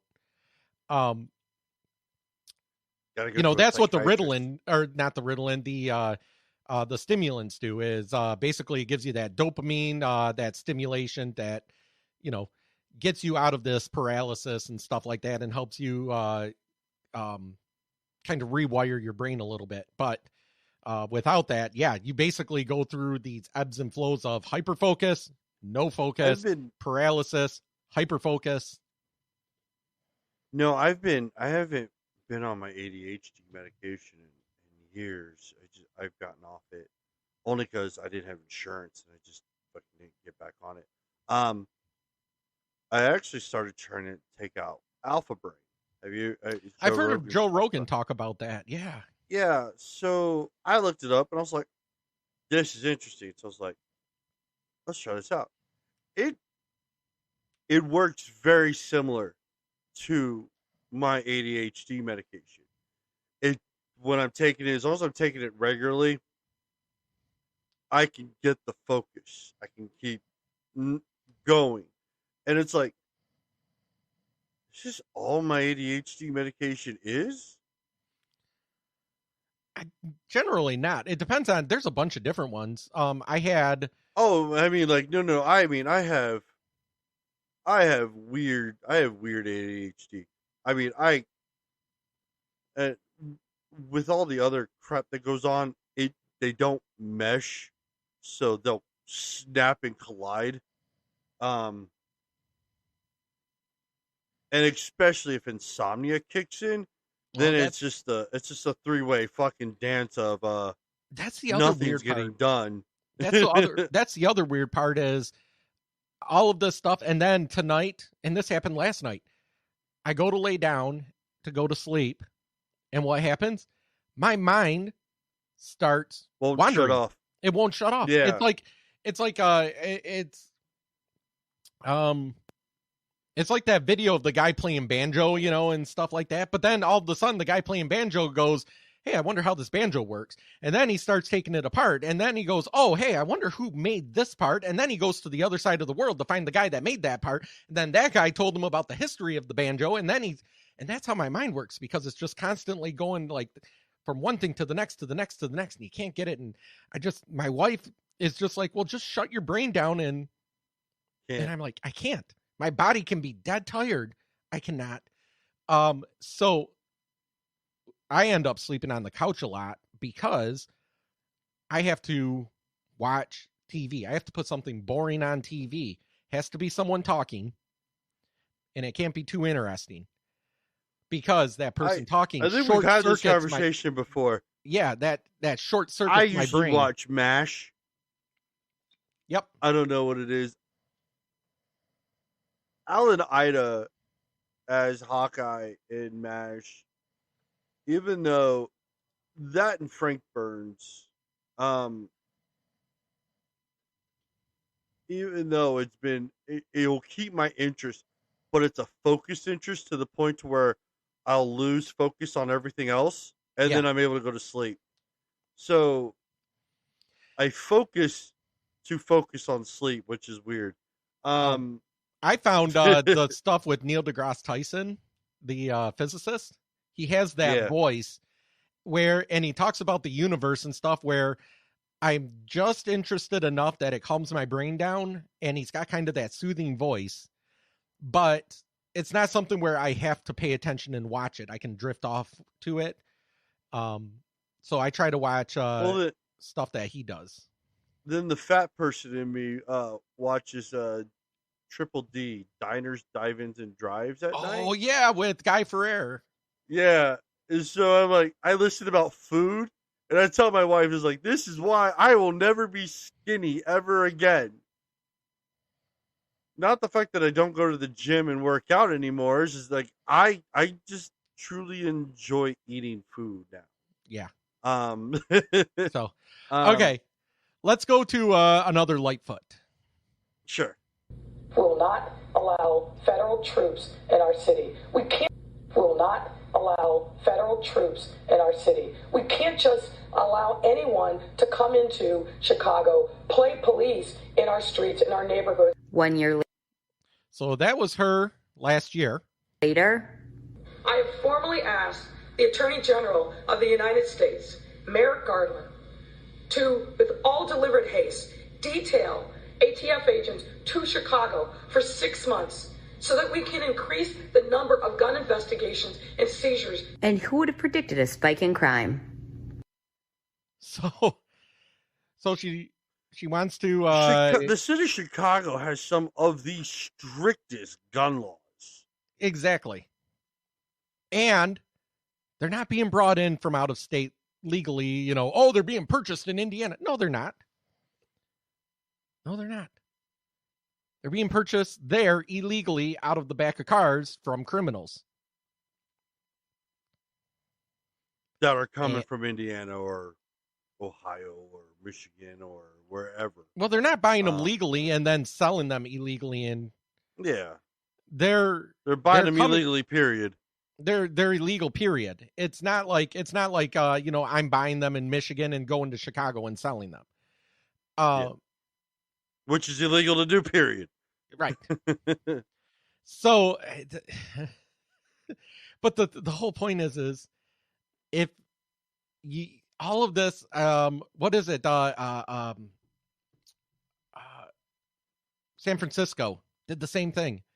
They got rid of all the cops, and now they're asking for federal assistance because they can't police. No, she's put money back into the budget to start rehiring cops because they're tired.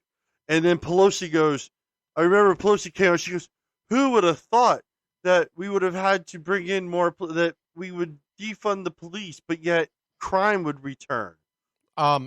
Everyone? What? Everyone who isn't psychotic. Okay, so think about New York in the 80s and 90s up until Giuliani became mayor of New York City. New York was a cesspool. Like, it was so bad, they made movies like Escape from New York, and that it got so bad. Like, they were making movies like that. Giuliani, the way that he cleaned up the city, he flooded it with police officers. Oh, yeah. And then he had the stop and frisk. And guess what? Crime plummeted because you have more cops, you have less crime. So, exactly. And the opposite is also true. They're finding that out everywhere that they did it. LA, they're finding it out there. Minnesota, Minneapolis, they're finding it out there. After the George Floyd thing, all of them, they're finding out the same thing. Okay. I got to talk about this real quick. So before we go on to that last one, there's two things. First off, I'm calling this clip Crazy Bitch. And this is a woman that is on TikTok that misgendered my wife in the comments, which was kind of funny, and then blocked me. But not before I downloaded her stuff. And she claims to be a reverend. She claims, but if you look, she's a very, very, very liberal reverend that, from what I can tell, doesn't really follow the Bible. But this you got to watch her somehow reasoning on this. I was just in a very uncomfortable situation, and the shirt I'm wearing made it so much worse. I live in a very blue area of Michigan, but 30 minutes away it goes red real quick. And there's this restaurant I like to go to, and usually it's empty. It's just like this little thing in the town. I've seen it busy once. There was a wedding reception there. I pull up and it is packed, like no parking spots. I walk in expecting it to also be packed with people that came out of these cars, but there's only people at the bar.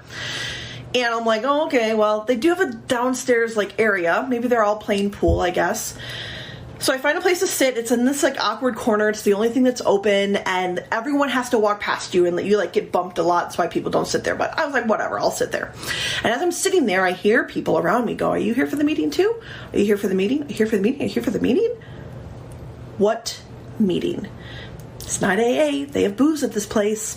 I don't think the Freemasons meet in like restaurants. What is going on? Finally, someone says, no, I'm not here for the meeting. What's happening? And they say, oh, it's a political meeting. Like secretive political meeting. Well, there might be a reason why a more progressive group in this area of Michigan keeps their meetings secret, but I'm not getting that vibe off the people around me, if you catch my drift. I'm like, okay, cool. So 7 o'clock hits. Everybody goes downstairs. The bartender and the hostess and I are the only ones there. We're like, what just happened?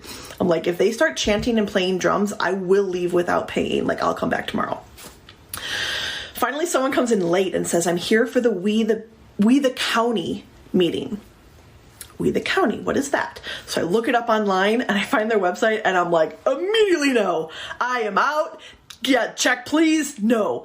The website says things like, we are the small business patriots and churches of the county taking back the government. We will stand against all medical mandates, including vaccines and microchips. As if those are the same. I was like, nope, I do not want to be here when these drunk people come up from their meeting downstairs. I do not want to be here. So I leave. I'm like, I'm out. I gotta go. I did pay. I had enough time for that. Then I realized that the shirt I'm wearing, while everyone is walking past me and bumping me, says, unlearn your toxic beliefs. It's a miracle I'm alive. Because a bunch of parents and business owners were going to kill her? You know the color of her shirt and how she looked? She reminded me of Squidward from SpongeBob SquarePants. So I'm gonna even if I can say something here. The Constitution says we the fucking people. Or well, take out the fucking we the people. What's wrong with that? I mean, so basically, she's so close-minded that she somehow saw anybody that was against vaccine mandates. I doubt it's had anything to do with microchip, because I've been to We the County meetings and We the People meetings in my county. Sure. And you know what we do? We talk about getting FOIAs from the Department of Health. We talk about getting FOIAs and getting information from the county boards, from the school boards, from, basically that's what it is. Yeah, it's a meeting of people and parents getting together to,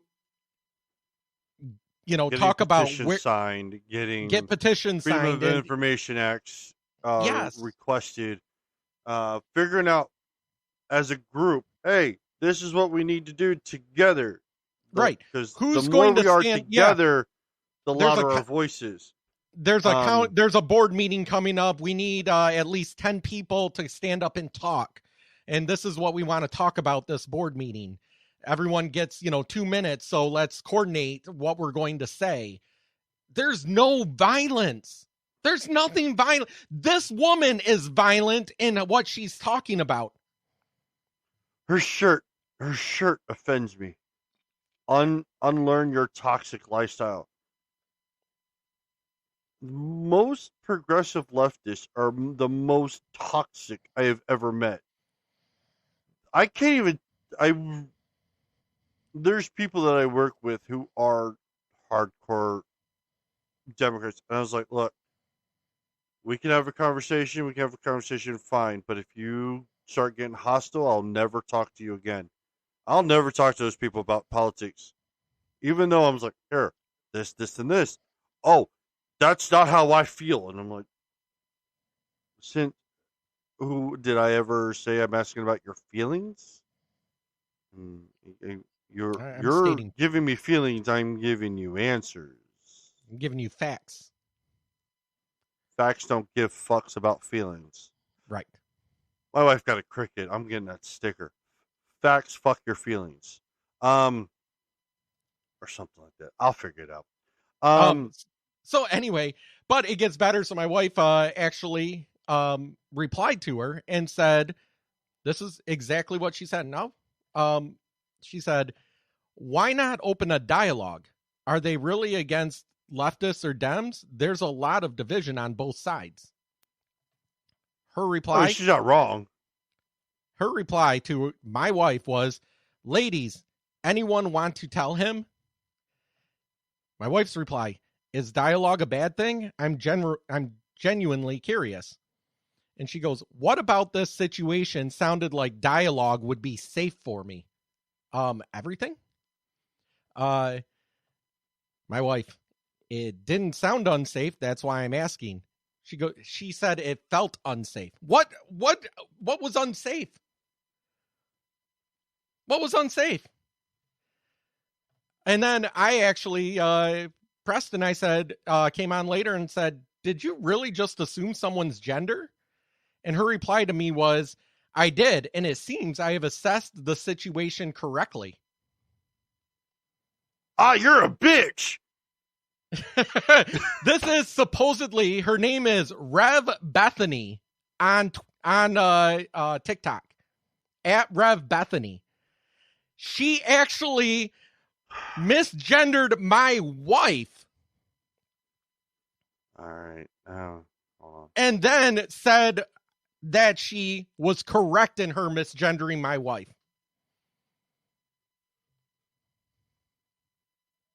Rev Bethany is her TikTok. I can't look her up anymore. God. She blocked me. All right. So she has the LGBTQ flag as a ribbon, like a like the a robe scarf that reverends wear. Yes. Yeah. On top of her black, she's Presbyterian. That's fucking Catholic light. She's a bitch. Black Lives Matter, LGBT, and trans is divine. I need to go grab my Bible and grab Old Testament. Well, I grew up Roman Catholic. And if you know what a Roman Catholic is, we don't fucking deal with the New Testament. It's all Old Testament. Well, remember in the New Testament in Matthew 7:15, it says, "Beware of false prophets, which come to you in sheep's clothing, but inwardly they are ravenous wolves." Oh no, you're not wrong. Yes. Psalms is a fucking will disintegrate her. I can't remember. There's a handful of them. I have them all bookmarked in my Bible. Yes, the crazy guy has a Bible because God owes me. But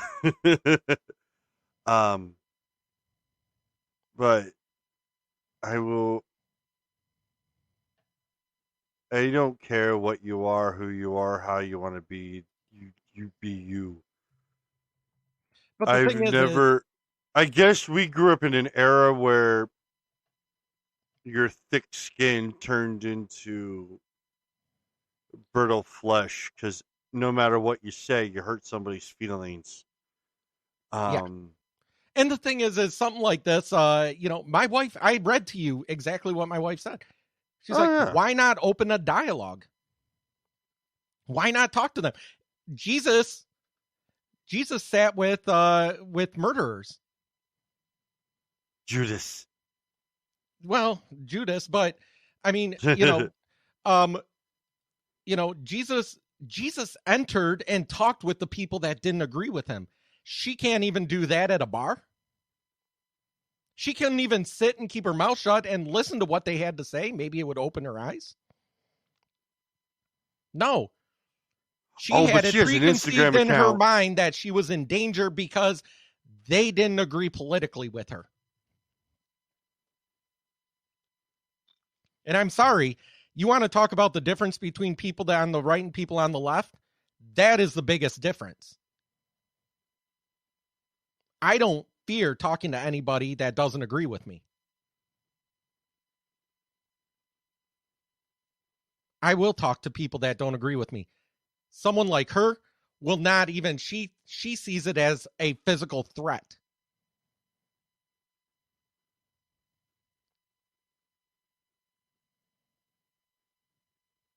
Are you watching her videos? Trans lady.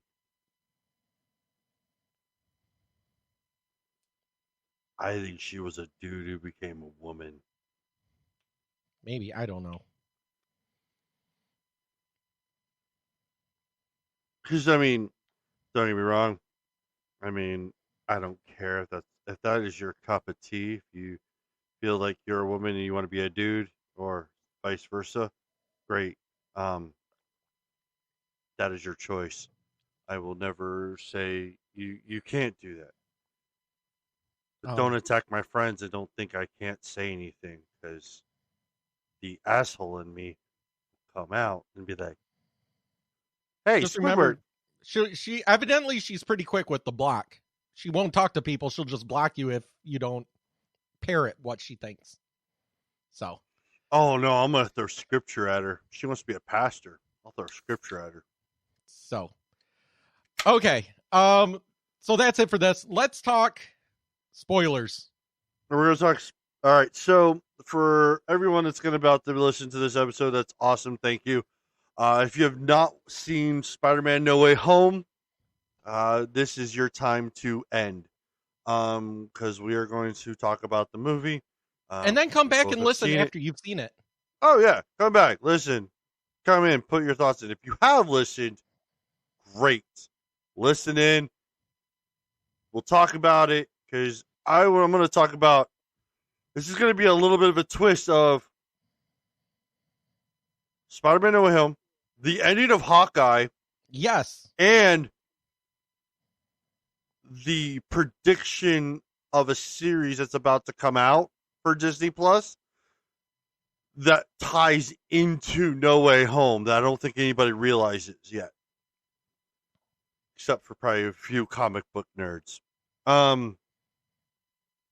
So this is your time. In 5, 4, 3, 2, 1. All right. Talk about Spider-Man: No Way Home. Yes. Okay. Fucking fantastic movie. Oh my God. I saw it last week with my son, and I think I literally watched half the movie with my jaw up and going, oh. I was very impressed of how it went, how it all started. William Dafoe returning as the Goblin. Yeah. Having all of them return as their characters. William Dafoe, I found out, they did an interview with him about him coming back as Green Goblin. He said his only request is that he get one, same glider, same suit, and he actually does his stunts. And he's in. Mm-hmm. Yes. And I was like, 66-year-old man on a glider flying around. Fuck yeah, why not?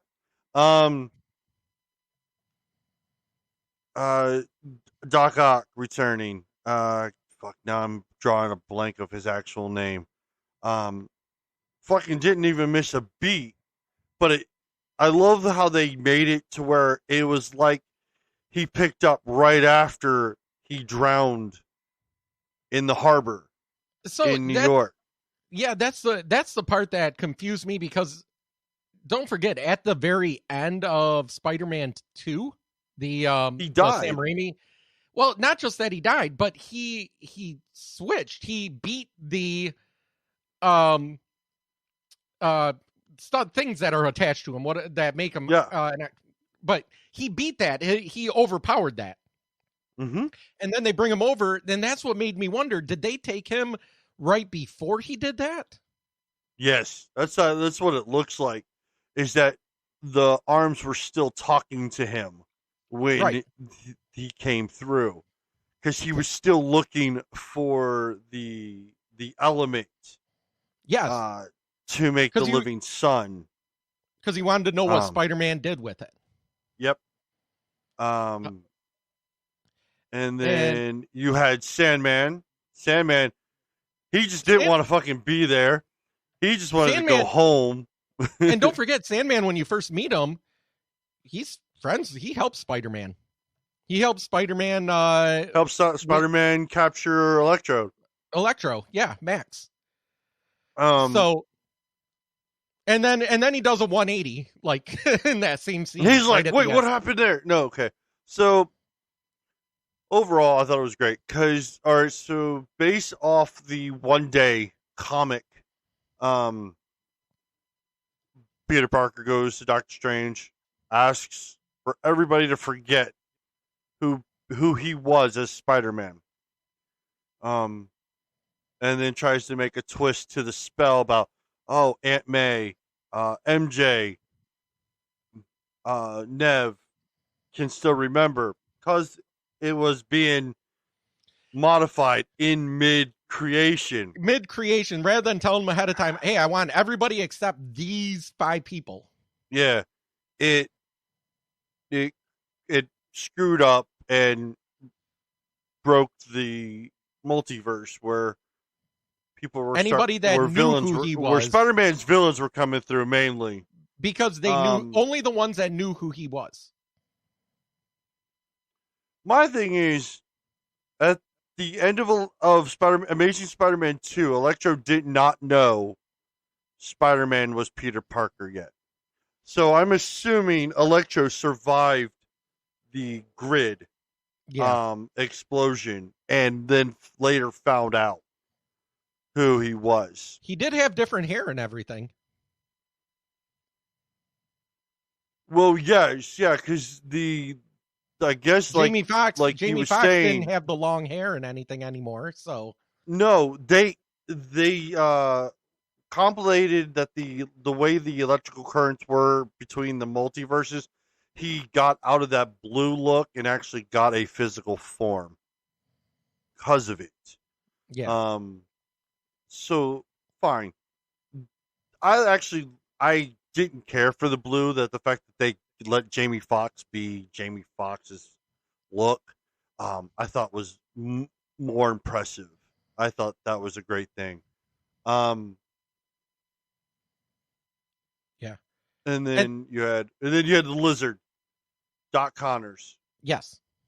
But the thing is, Doc Connors never died.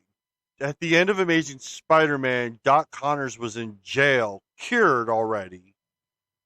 So they had to have taken him before he climbed the building and tried to release everything. Yeah, but the thing is, like, when Okay. So now we've gotten to the point all of them are there.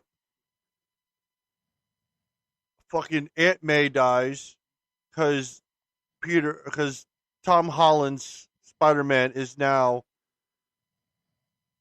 taking the advice of Aunt May, who is Marissa Tomei, and fucking I would kill for to be my Aunt May in a heartbeat. Oh my god, she is so beautiful in Spider-Man. I'm sorry. I mean, you can't have a hot mom or hot aunt in that kind of a movie with a bunch of nerds. That's just that's up. why they put them there. Oh yeah, no, exactly. Yeah. And then oh yeah, we need to fix them because they figured out they all die by Spider-Man's hand. Yeah, so in some way, shape, or form. So if they were all sent back just as things were, then because they got pulled right before their death, or I guess in the case of Connors, right before he was cured, he went, yeah. Then they all died, and they don't want to die. So this is the only part that confused me, because if he cures them here and then sends them back, in the case of a lot of them, like Green Goblin, I'm assuming that it took him right before he got stabbed, during the final fight. Okay, so there's a scene I didn't notice until now, in the very first Spider-Man. When Goblin is shooting at Mary Jane on the stone pedestal, then they're trying to knock whatever. Yeah. In the background is another Goblin. Over Norman Osborn's shoulder, there's another Green Goblin standing there. I'd have to watch it. I didn't notice that until now. Someone posted that and kind of just paused it on there, and I was like, fucking bullshitting me. No. So I actually went back, pulled I have the movie, so I pulled it. I'm gonna have to watch it because I have the DVDs. Fucking fast forwarded to that scene, and I'd be fucking damned if there's not two damn Goblin helmets. But the other Goblin helmet is further back. I don't know if it was done by accident or if this was a planned future event to try to bring Norman back in some way, shape. So that's still in all reality, speculation. From what I remember, I didn't pay as much attention to the comic books as I did the 90s cartoon. No, yeah. The 90s cartoon, the Green Goblin was a hell of a lot more dangerous than the Hobgoblin. See, that's like Ned. Ned becomes Hobgoblin in the comics. I do love that scene. We'll get to that in a second. So after the kibosh of curing everybody, they did cure Ock, and Ock went back to being Ock, which was fantastic. And then Norman let the Goblin take over, and then next thing you know, shit went to hell. Aunt May dies, and giving the actual speech of that Uncle Ben gives to all the other Peters: with great power must come great responsibility. It's always been a catalyst of Spider-Man. My question is, where the fuck is Uncle Ben at?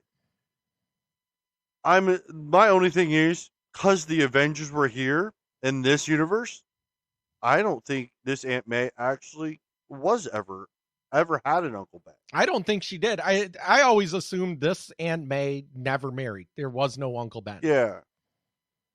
So, and then, all right, so Ned, because we all know Doctor Strange is stuck in the Mirrorverse, which is, I think, hilarious. Okay, well, you got to talk about the Mirrorverse fight. That was the most awesome thing, where oh, It's this is nothing but right angles. I'm awesome at geometry. It's a Fibonacci circle. Yeah, and I was like, I never thought of that until he called it out, and I was like, it fucking is. I know. As soon as he called that out, I'm like, holy shit, it really is. And then he's sitting there reciting the fucking formulas, and I'm like, that's right. Well, that's right. Yep, that happens. And then it closes in around around Doctor Strange. Yeah, and it's like, as it closes Doctor Strange is sitting there stuck over the Grand Canyon attached to fucking scaffolding and rocks. I'm like, oh, yep, that fucking happened. Then that's how Ned got a hold of the magic finger bracelet. Yes. And and evidently he's a natural at it.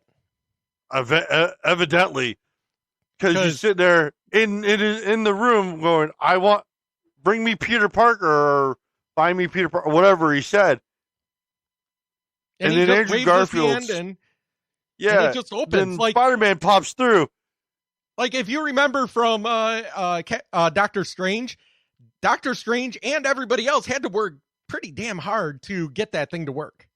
Yeah, right. So that's why I love the comment near the end. Oh, you made a portal.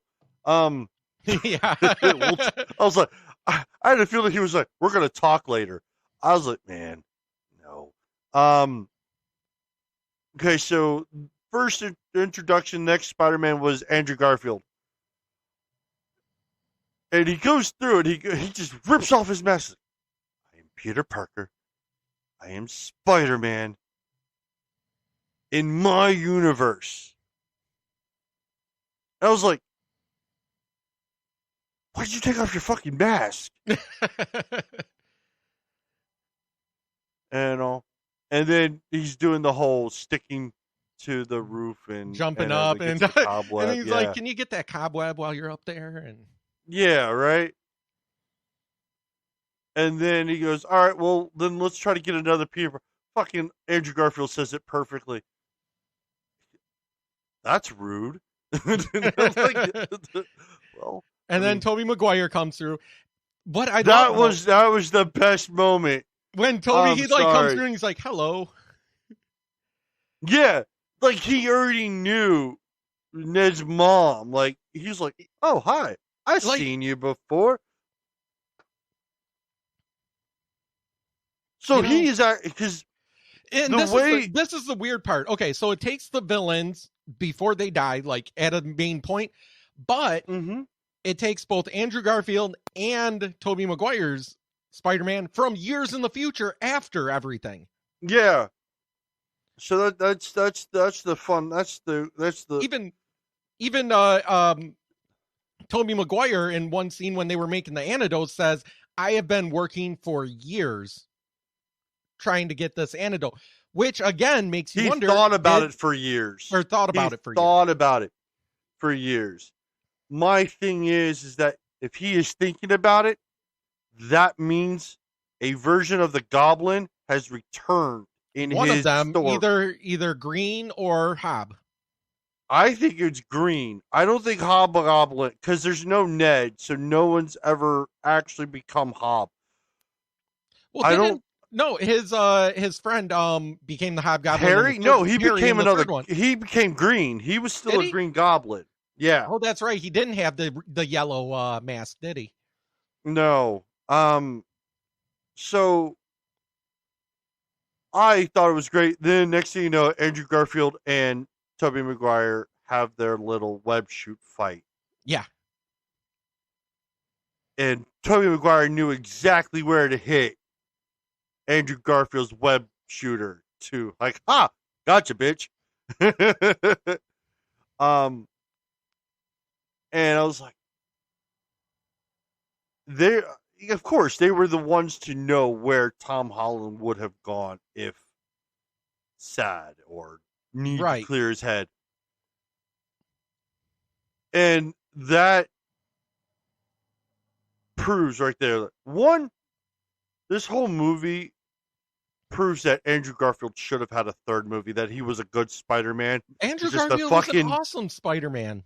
The writing sucked. Yeah. Tobey Maguire, I loved the original Tobey Maguire when they came out because there was nothing to compare it against. Yeah. So, continuing on, they have their spats and they figure everybody out. They talk about Uncle Ben and they're all like dumbfounded. Tom Holland's like all dumbfounded, like, I don't know what the fuck you're talking about.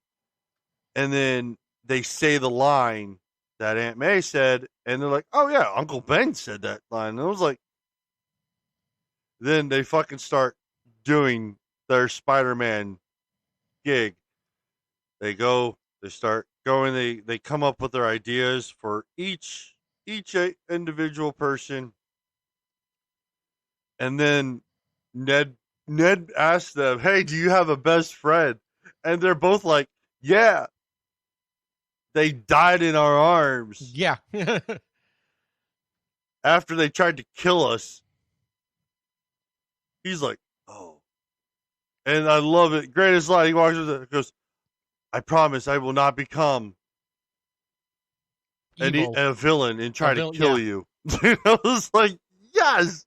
I still love the part. Okay, this is jumping ahead a little bit. I love the part where they have the discussion about the web shooters.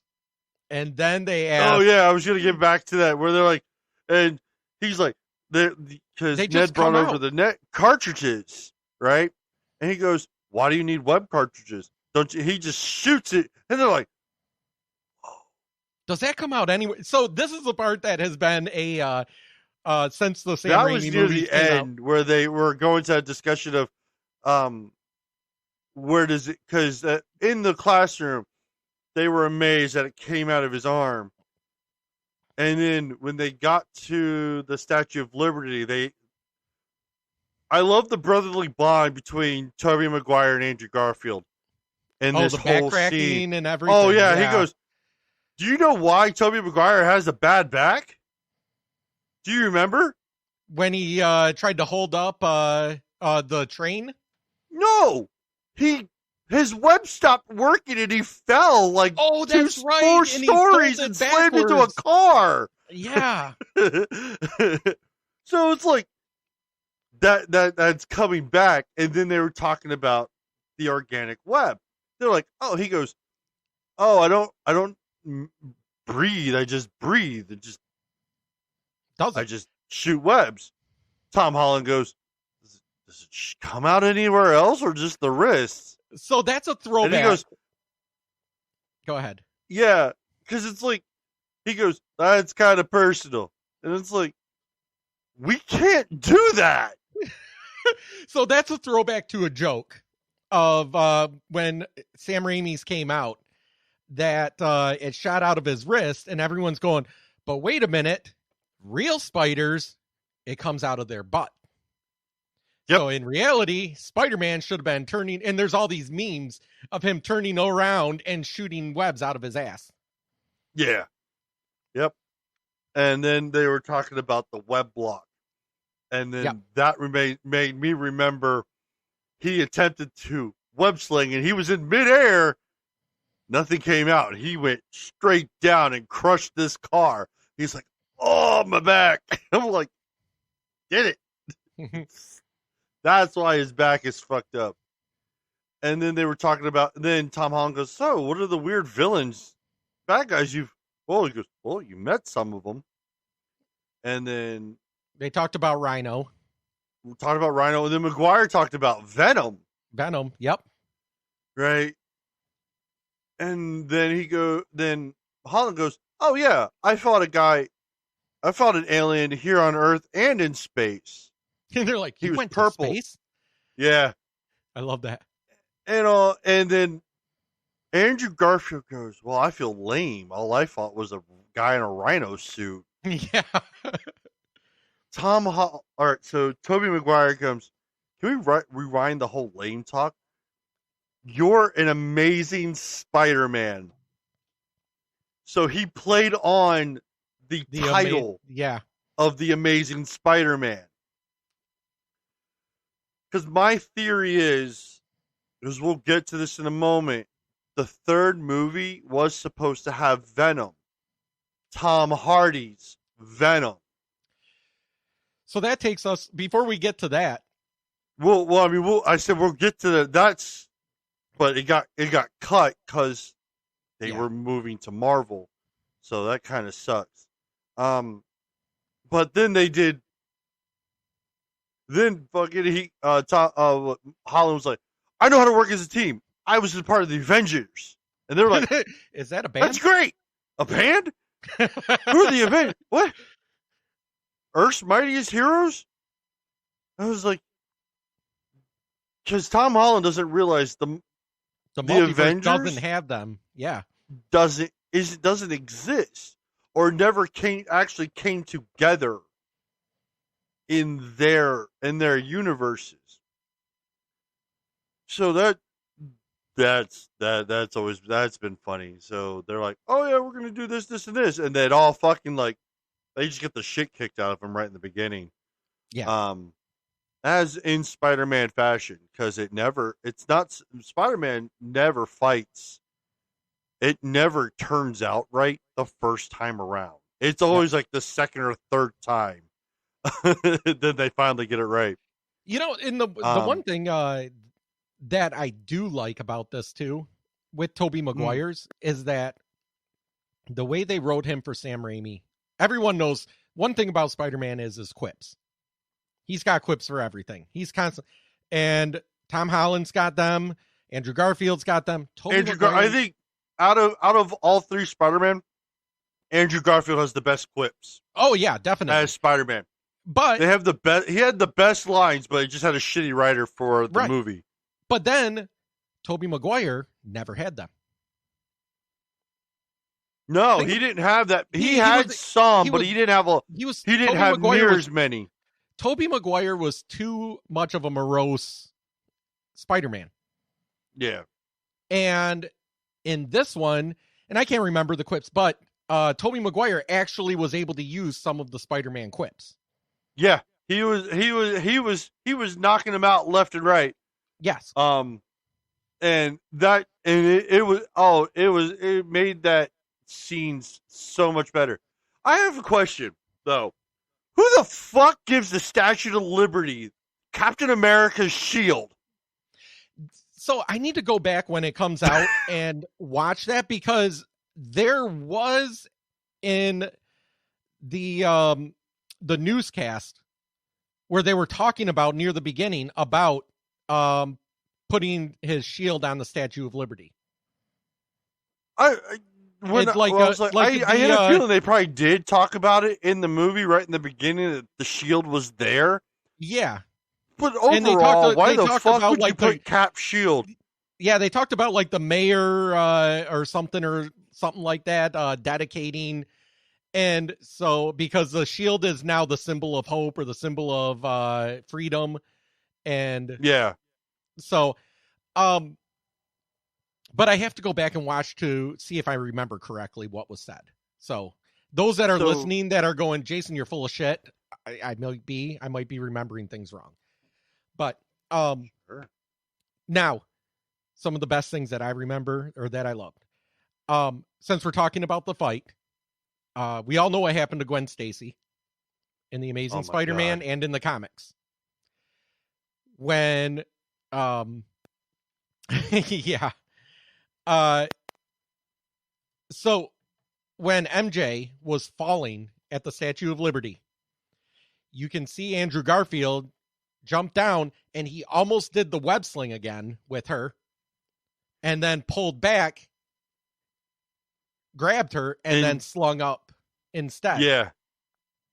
Because in my that brought a tear to my eye, because it was like he was correcting a wrong.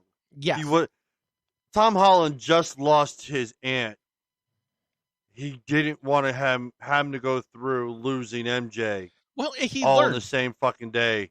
He learned that his web is not a bungee cord. Yeah. But the way that he did it, and here's what I love is when he grabbed her and he slung up, you can actually see him lowering her a little bit to take some of that tension when it caught, so that she didn't, he kind of acted, he was the buffer in there. He was the shock absorber. Yep. So I love that. My 10-year-old son loved that. He actually looked at me and goes, "He did it right this time." It helped that they had a flashback to that scene not long before that, when they were all on talking about losing someone. So that I love that. Again, we talked about shooting the webs out of the butt part. I like that. My favorite part, though, was right at the beginning, near the beginning, when he meets Matt Murdock. Yes. I completely skipped over him being arrested, and Matt Murdock is his lawyer and got him off on technicalities. And it is Charlie Cox from the Daredevil series from Netflix. Therefore, it is now the Netflix series. Daredevil is now canon to Marvel. Which it always kind of was, because Daredevil and the Defenders always talked about the incident. Oh, yeah. But just to prove that he's Daredevil, a brick comes through the window and he just reaches straight out. So I'm Tom a really Holland's good lawyer. ready to catch it, and he just reaches. Yeah. His comment is, "I'm a really good lawyer." Yeah. So and so that's definitely one of my favorite parts. I do like the fight between him and Doc Ock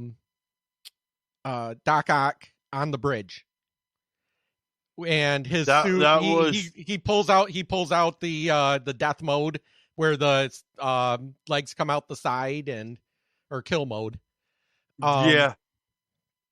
Even though he doesn't, when the iron spider legs came out of his suit, he goes, he uses that, and then he actually takes over because Doc Ock tries to absorb his nano. The nanotech, so the suit was able to Bluetooth to a new device. Yep. Which I was like, new device? Fucking, he's got his arms. And then he hooked up to him and then literally held Doc Ock in the same place, which was fantastic. And then the whole beginning, hearing the Goblin on the bridge was one of the most back-chilling laughs I've heard in. And then when he goes to Doctor Strange to do the spell, and Wong is there, and they ended up it's all full of snow because a portal opened, and that there's Siberia. It was attached to Siberia, and a winter storm blizzard came through. Yeah, but you have Wong, who basically is running back and forth, which, if you remember the 10 Rings, Wong is looking pretty important to the new Avengers, because he's the new Sorcerer Supreme. Right. So, well, as Strange said, he got it on technicality because Strange was blipped for 5 years. Right. So I like the. Hey, but at least with 10 Rings, we figured out what happened to Abomination. Yes. Wong beat the shit out of Abomination with his own hand, which was great. But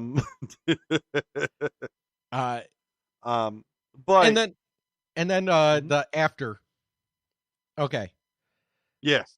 So one of them was basically a preview for Doctor Strange and the Multiverse of Madness. Correct. That was just a preview. The one that I really liked was Jeff Hardy as Venom. Tom Hardy? Tom Hardy. Thank you. Tom Hardy. Jeff Hardy is the wrestler. Yeah. Tom Hardy as Venom I'm assuming Mexico, because he's speaking Spanish. I think he's in Tijuana. Okay. And he's at a bar. He's at a bar, basically. He's drinking, and he's talking to the symbiote, and the bartender. And the bartender was talking about the aliens that came and stuff, and he's like, I know aliens. And they want to eat you and blah, blah, blah. And so he says, we need to go meet this new Spider-Man. Like he was pissed for some reason. The symbiote was pissed, and they need to go. Before he was able to do that, he got basically blipped back to his universe, except a piece of the symbiote stayed. Right. So that's what takes me into this. So there's an upcoming series that they're working on Disney Plus called Secret Wars. So the original, you remember the previous Fantastic Four movies that Fox did. Yes.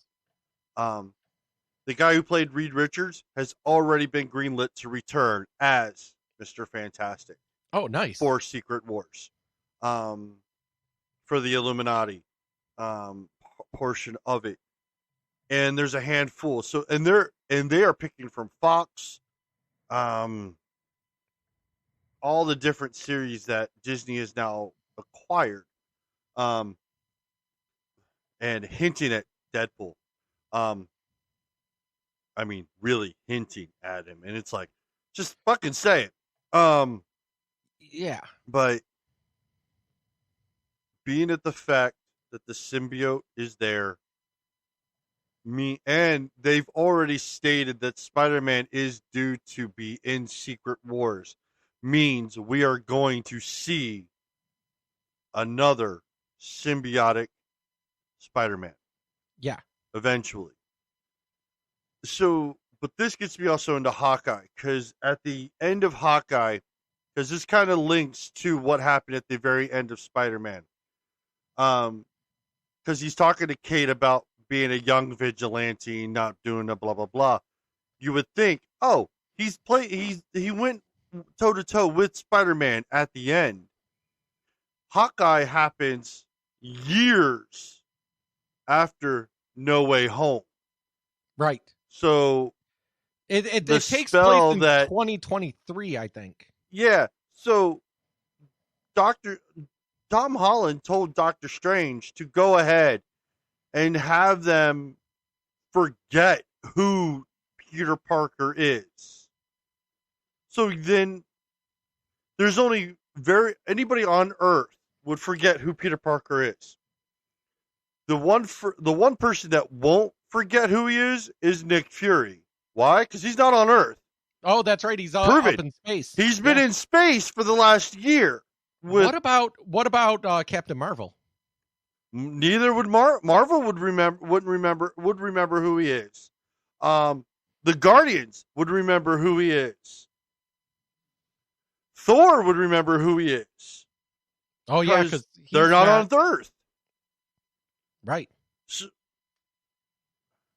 So that's where Falcon, the Winter Soldier, Black Panther, all will forget who Peter Parker is Spider-Man.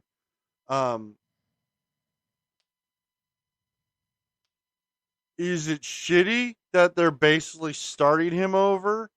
Yeah. But now they're really able. It kind of takes them into what Peter Parker has to become. Should be. Yeah. Because Peter Parker always lived in Queens. He always had to have the shitty hotel and be a loner. So I was just getting to that Queens part. I'm glad you said it. So Jamie Foxx, when he got cured, he told him and Andrew Garfield were talking. He goes, well, you're Queens and yada, yada, yada. I thought you'd be black. There has to be a black Spider-Man out there.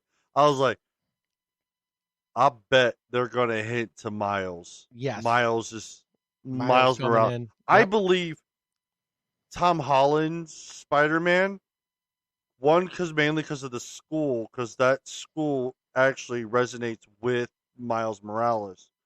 Midland High is where where Peter Parker and Miles Morales actually meet in the comics. So I believe that they will end up surfacing Miles in this because they already greenlit next 3 movies. They did, yes. 3 more. And don't forget, Spider-Man in the first week hit $2 billion. Oh, God. Worldwide. Damn, it did. Like, fuck COVID. Everyone. It was like, fuck COVID. We're going to see Spider-Man. Exactly. So I think here's the thing with the Secret Wars. And I love that that storyline. Secret Wars also brings in X-Men. Yes. So, and I kept thinking, how are they going to bring X-Men has to come from another world until you watch, and it dawned on me not that long ago when I was rewatching Endgame. And in Endgame, when they went back to like 1960 or 1970, and Iron Man meets his dad and all that, and Agent Carter is there, and when Captain America was hiding from her, you hear that she's going, she has to get General, what's his name? General Stryker. Stryker, thank you. General Stryker, and that they're all of a sudden fighting somebody that is bringing down lightning on them. Well, it's not Thor. Storm. Oh, yeah. I mean, the mutants are there. I think this is going to be their way. And with the Multiverse of Madness happening with Kane from Loki, is going to really, really change the atmosphere of how Marvel is seen. Because it's really going to help all those acquisitions that Marvel and Disney have done with Paramount. I would love to see Deadpool become a part of the I Marvel. want Deadpool to take Stan Lee's cameos. Oh, God, that would be awesome. But I think that would be... I mean, not only him being in the Deadpool, movie... But I know just having Deadpool become a part of the MCU and have to battle with everyone else. That's the thing. Everyone forgets that Spider-Man and Deadpool used to have like the funniest quip sessions. Yeah. And in the comics. And there is a comic where not Thor, Hulk tears apart Wolverine. I remember him ripping Wolverine in half. And Wolverine basically having to claw back to his other half and grow, and heal back together. And then there's another one where he fights Deadpool, and he literally tears Deadpool apart into a bunch of tiny little pieces, and Deadpool regrows himself from his hand. Yep. Yeah, I remember they actually did if you watch Disney Plus, there's an actual they have the cartoon series of Hulk versus Wolverine, which Deadpool is involved also, and fucking Hulk just beats the shit out of Deadpool. So this upcoming year is going to be interesting with Marvel because Tobey Maguire is getting a 4th Spider-Man movie. Is he really? Old man, yeah. Sam Raimi's doing a 4th Tobey Maguire Spider-Man movie. God, I hope they do another Andrew Garfield one. That has been everybody's want after what happened, was because the Spider-Man 3, the Amazing Spider-Man 3 was supposed to come out in the spring of 2019 and was kiboshed right before filming. Because it was supposed to have because number 2 came out in 2014 or 16. 16. Okay. No. So no, it was 16. So no, it was supposed to be 2018. The third Amazing Spider-Man, because they were a couple years apart. They were having delays with not with scripts. They couldn't get the script written correctly, and then the whole kibosh happened when Marvel was talking to Sony about using Spider-Man, but they didn't want to use Andrew Garfield. So that's why they had to create a whole new Spider-Verse again. That's why they squashed it. Which kind of sucks. Yeah. But I believe Andrew Garfield deserves his third movie. What I love about it now, though, is now that we've set up, one of the big problems that people had was, oh, Tobey Maguire is Spider-Man, and then Andrew Garfield comes in and goes, who the hell is Andrew Garfield? Tobey Maguire is Spider-Man. And then Tom Holland comes in, and who the hell? We got these two already, and now we got a third. Now that they actually set up the multiverse, now they can have their own movies. All three.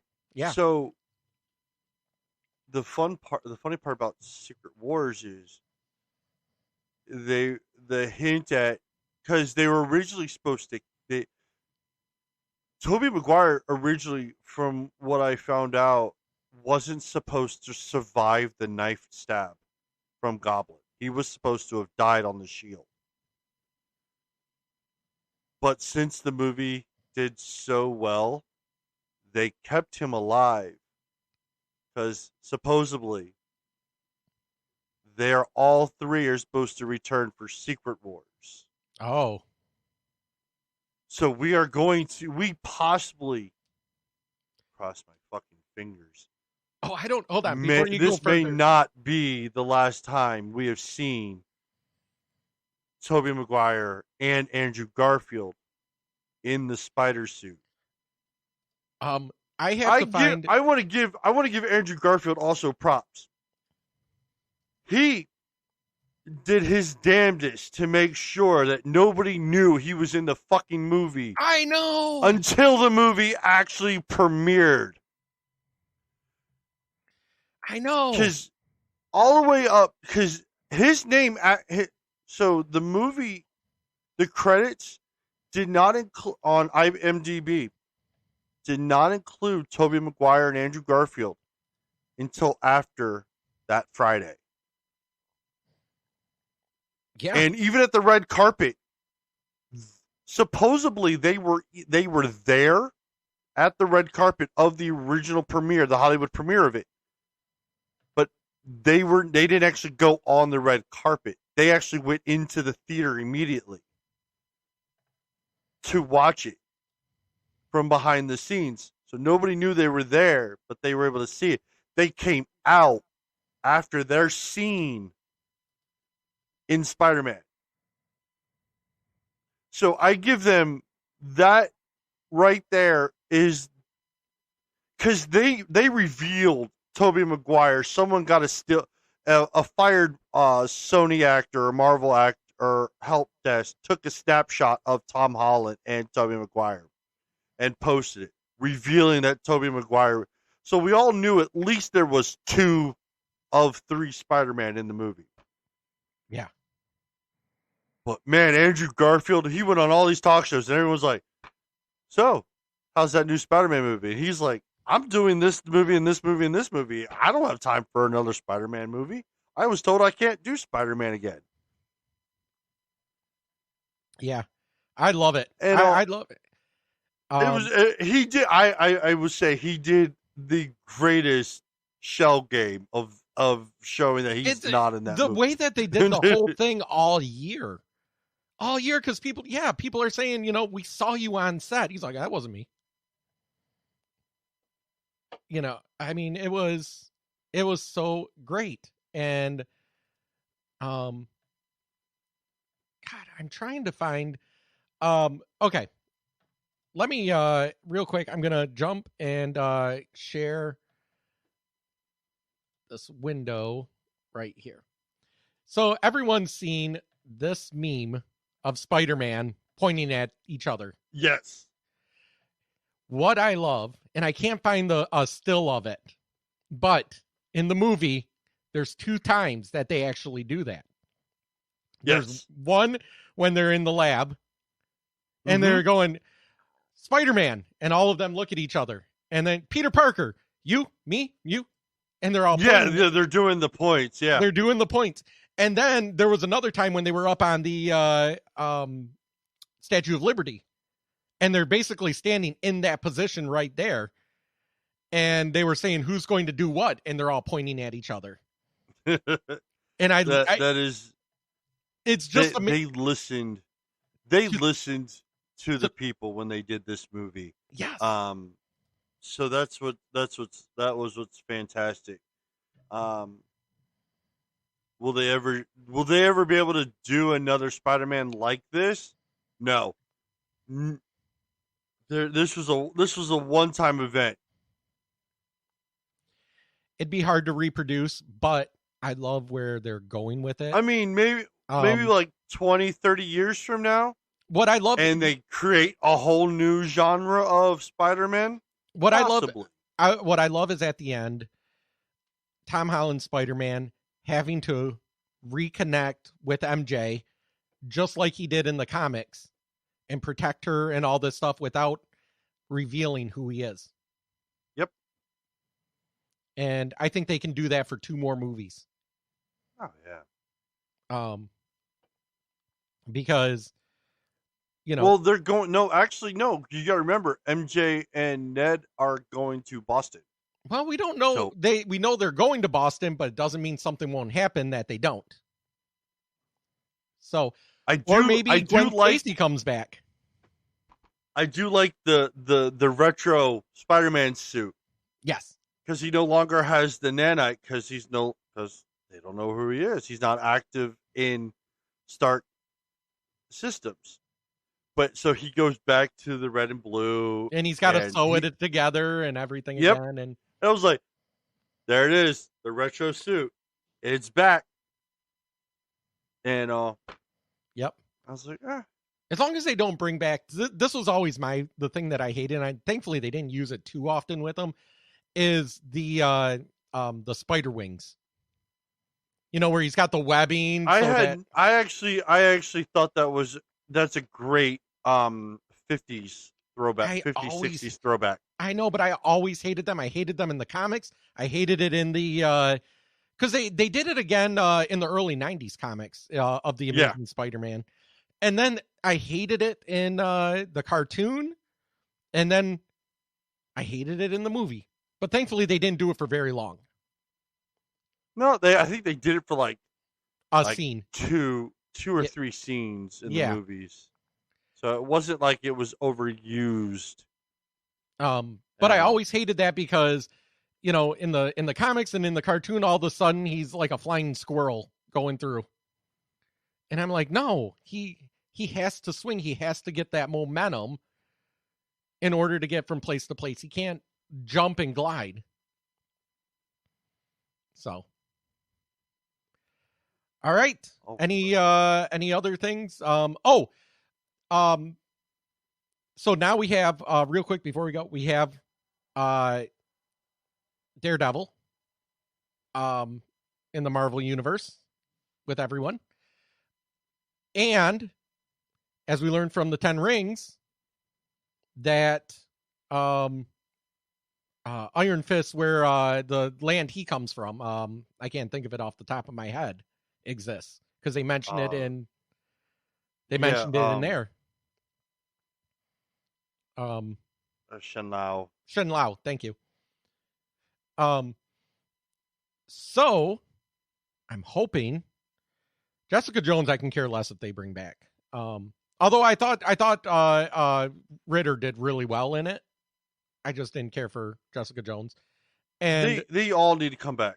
Only because the fact is the true defenders is Power Man, Iron Fist, Daredevil, Jones, Spider-Man. And Punisher here and there, because Punisher made a lot of appearances in Spider-Man.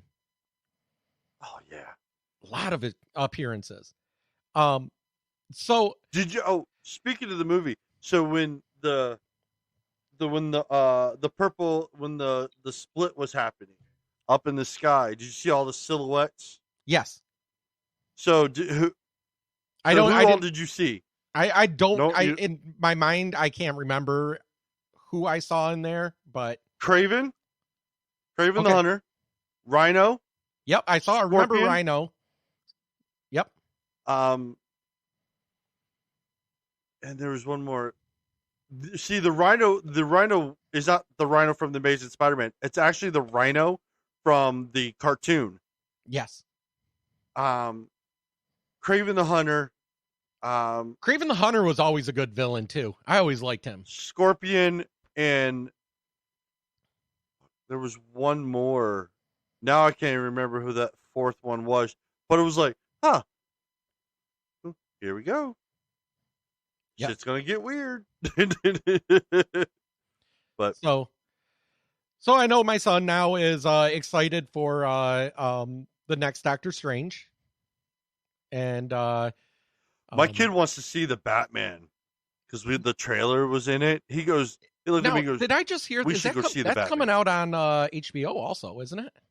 I have no idea. I swear I just heard it's coming out on HBO Max. Oh, if it is, I don't have to go to the theater? Fuck yeah.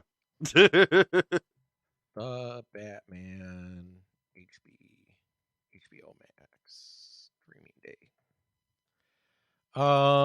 streaming date reconfirmed. This is 1 day ago. And Warner CEO Jason Keller has reconfirmed that The Batman will arrive on HBO Max for all subscribers on April 19, 2022. 46 days after it arrives in theaters. Yeah. 46 days after it's already been in so theaters. It's not, so it's not like Matrix or Wonder Woman where it's the same day. Correct.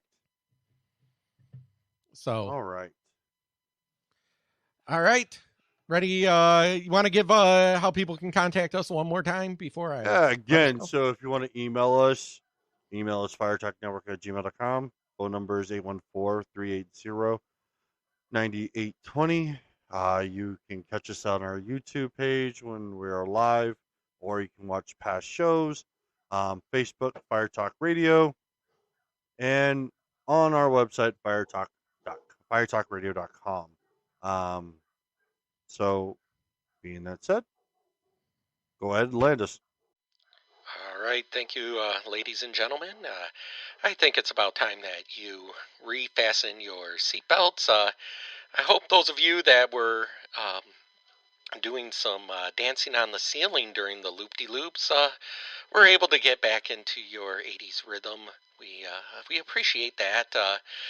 We have determined that doing backflips with a 747 is not a great way to travel across the country, especially in the mountains. We apologize for anybody that we may have lost during the flips. The doors were not supposed to be opened at that time. So for those that lost family members, you will be reimbursed when we land. You will get a free complimentary coach ticket back to your original destination. Thank you again, and please fly again with Fire Talk Radio.